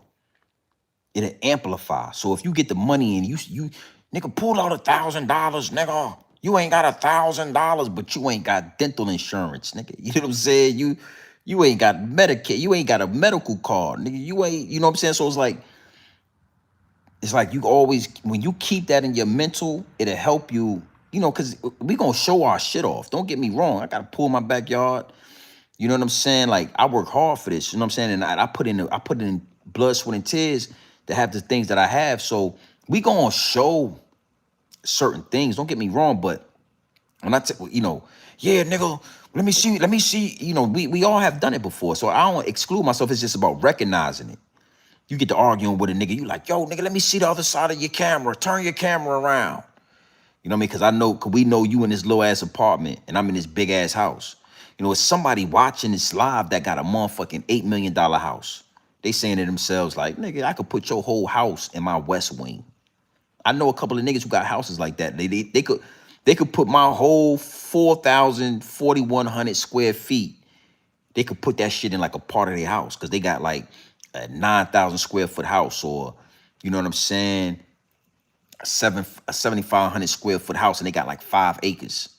You know, they could put my house on the back of their acres somewhere, and they, you know what I mean? So again, I'm only saying that just because that, this is a big house. To a lot of people, they be like, yo, that's a nice, this is the big house. I love this house. You know what I'm saying? 5.5 bedroom, 4 bathroom. It's a big house, right? But the house that I'm manifesting right now, right? The house that I think about a lot, the house that I wake up, I go to sleep, I be on Zillow looking at these properties and shit. And I wake up, I be on Zillow looking at these properties. I'm getting a haircut. I'm thinking about like, yo, I'm thinking about the property. Like I don't, bruh, when it's something that I feel like is coming to me, it's like I manifest it. And then I know what I want. I'm very direct. I want at least 5 acres. I don't need 35 acres. I don't need no wild shit. I want like 5 or 6 acres, right? And I want the house to be like 6. I want the house to be like 1.5, 1.2, between 900,000 and 1.2 million. You know what I mean? That's what I want. And I want the house to have, 8 bedroom, 6.5 bathroom, den, all of that. Big ass. I want that. So that's gonna be the big house. This the big house. That's gonna be the big house. That's what I want. I think I want, I'm at the point in my life, I feel like I want a dog. I ain't never had no animals. I don't fuck around with the dog fur. But I feel like I want a cane corso or something. You know what I mean? Like I want like a, and I'm kind of reaching with that because then I think about feeding the cane corso, and I don't think I'm a yeah. That's another human. That's like a grown ass man in that motherfucker. You feel me? But sometimes I think I'm like, man, maybe I get like a couple of cane corsos. I get like 6 acres. I get like some cane corsos and have them in the back and shit protect. Nah, I ain't about to be cutting up no motherfucking dog food and all that. I ain't into dogs. But yeah. And again, I'm just rambling now, but that's why I say salute. I like what Zip doing. You know what I'm saying? You start on the couch, right? You start on the couch, on your grandmama couch, the same couch everybody talk about. And then you start grinding. Start grinding. Whatever the work you putting in the work, you exposing Bimmy, whatever the fuck you're doing it. And then you start doing your own podcast, but your own podcast really don't hit like that. It ain't moving, or you don't like it. It's making, but you don't, for whatever reason you back there, you don't stop doing it. And you keep grinding. Keep grinding. Now you on, the Rory and Maul show. You don't get the bragging and calling yourself Netflix dip and all that. Keep grinding, nigga. Keep grinding. And then next thing you know, you got your own show. The Netflix Zip show. You know what I'm saying? The Zip with the Drip show, whatever you want to call it. And then, you know what I'm saying? Now it's fluid. Now you Netflix Zip. But you still keep grinding. You know what I mean? And, before you know it, man, you go from sitting on your couch to having it, having everything you dreamed about. You go from being a young kid in Virginia, just hustling and running through the streets and, what I'm saying, outside, to being a family man and having, I dreamed of this shit. This crib, I always wanted a pool in my backyard. I remember when I was a kid, I think I was like 2nd or 3rd grade. And it was a little boy that it was in my class named Danny. He was a white boy. Had a head full of dog fur back in the day. This before I knew what the dog fur was. This when our class used to smell like dogs when it rained, but none of us knew why the class, we just said, it smelled like a dog in here. Why the fuck? Danny had the dog fur. And I remember the first time we went to Danny's house. Danny said, I'm having a birthday party. And his mom brought all these invitations to school, and they all gave us invitations. And I went home, and guess what I did? Grown man, guess what I did? I asked my mama, I want to go to Danny's house for his birthday. Okay. My mama talked to Danny mama. They had a conversation. You know what I'm saying? And that weekend, I went to Danny's house. And guess what the fuck I saw at Danny's house? Oh Oh, I'll never forget the feeling when I walked into Danny's house and I smelled that chlorine off. What the hell going on? It's a pool. Danny got a big ass pool in his backyard. I'll never forget it, man. Oh, we went swimming. We ate cake. Oh, yeah, we ate cake. We ate ice cream. We played Sega Genesis, nigga. Goddamn Sonic the Hedgehog. Yeah, yeah. We had such a good time. Danny mama said, would you like to spend the night? I said, yes, ma'am. Yes, ma'am, I would. And we swam all goddamn night long. And guess what? After all that swimming and cake eating and Sonic the Hedgehog and we played goddamn Mortal Kombat, after all of that, right? It was time for me to go back home. And I'll never forget the feeling when I went back to my mama house and we ain't had no pool at the house. I was mad for about a week. Yeah, I had an attitude. My mama didn't know why. I was mad than a motherfucker. I was mad as hell at my mama that we ain't had no pool. And Danny, dog fur having Danny, had a big ass pool in it. I was mad as a motherfucker. Danny stayed out Virginia Beach. I stayed in Norfolk. And I'm gonna tell you something, boy. I told myself, I'm going to get some money and I'm going to get me a motherfucking pool. Oh, yes, yes. I didn't blame nobody. I said, when I get some money, I'm going to have me a pool in my bed. I don't give a fuck what it look. I'm going to have me a pool, man. I got a pool in the backyard. You know what I mean? So this house right here is very, it's near and dear to me. But I want some land now. You know what I'm saying? I done kind of did this. I want some acres. You know what I really want to do now? I want to get a driving lawnmower. You ever had one of those? I want to get me a nice ass driving lawnmower. And on Sundays, oh, I'm gonna go out there and drive across that motherfucker. I'm gonna cut that motherfucker so nice like goddamn Forrest Gump. Yeah, you remember when Forrest Gump did that? Oh yeah, I'm driving that motherfucker. Yeah, that's what I want. I want like 4-5 acres.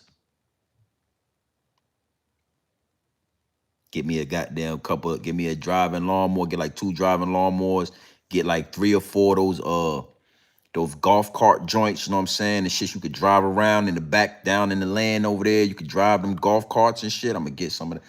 I'm gonna have it. Y'all will be here to see me do it.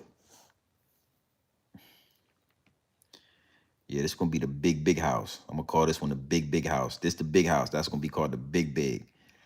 You know what I mean? And we'll come to this house when we want a vacation.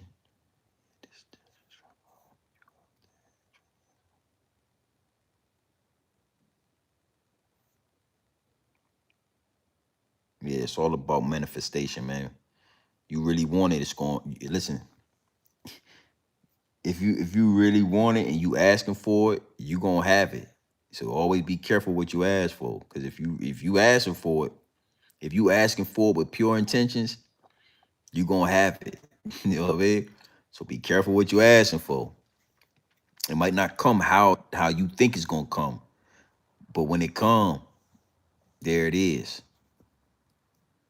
There it is. Trust me, the universe, we manipulating that shit. Every time you think about something, you manipulating the universe. Every time you put the thought into the ether, every time you put your energy into a thought and you really, I ain't talking about like fleeing thoughts. We have a lot of fleeing thoughts. Thoughts that just flee. You know, they come, they go, they come, they go. This one, they go. But them joints that you really be like, that really be in your mind, right? Them joints, the joints that you ask with your heart with pure intentions, they already yours. Them shits is already yours. It's just, are you patient enough? Are you disciplined enough? You know what I'm saying? Are you genuine enough for those blessings to come into fruition? You know what I mean? That's really the real question. It ain't about if you're gonna have it. What you want, $1 million? That's all you want? You probably ain't asked for enough. You only want $1 million, okay. Okay, are you patient enough to get that million? Are you motivated enough? Are you driven enough? Are you dedicated? Are you disciplined? You know, all these things are necessary for these blessings to come into fruition. Yeah, manifestation, that's only the seed. Then you got to water it with discipline. You got to water it with patience. You got to water that seed with dedication and consistency. You know, a lot of people don't have all of those attributes. You know what I mean? You got to water it with discernment. All of these things, man. All of these things need to be present.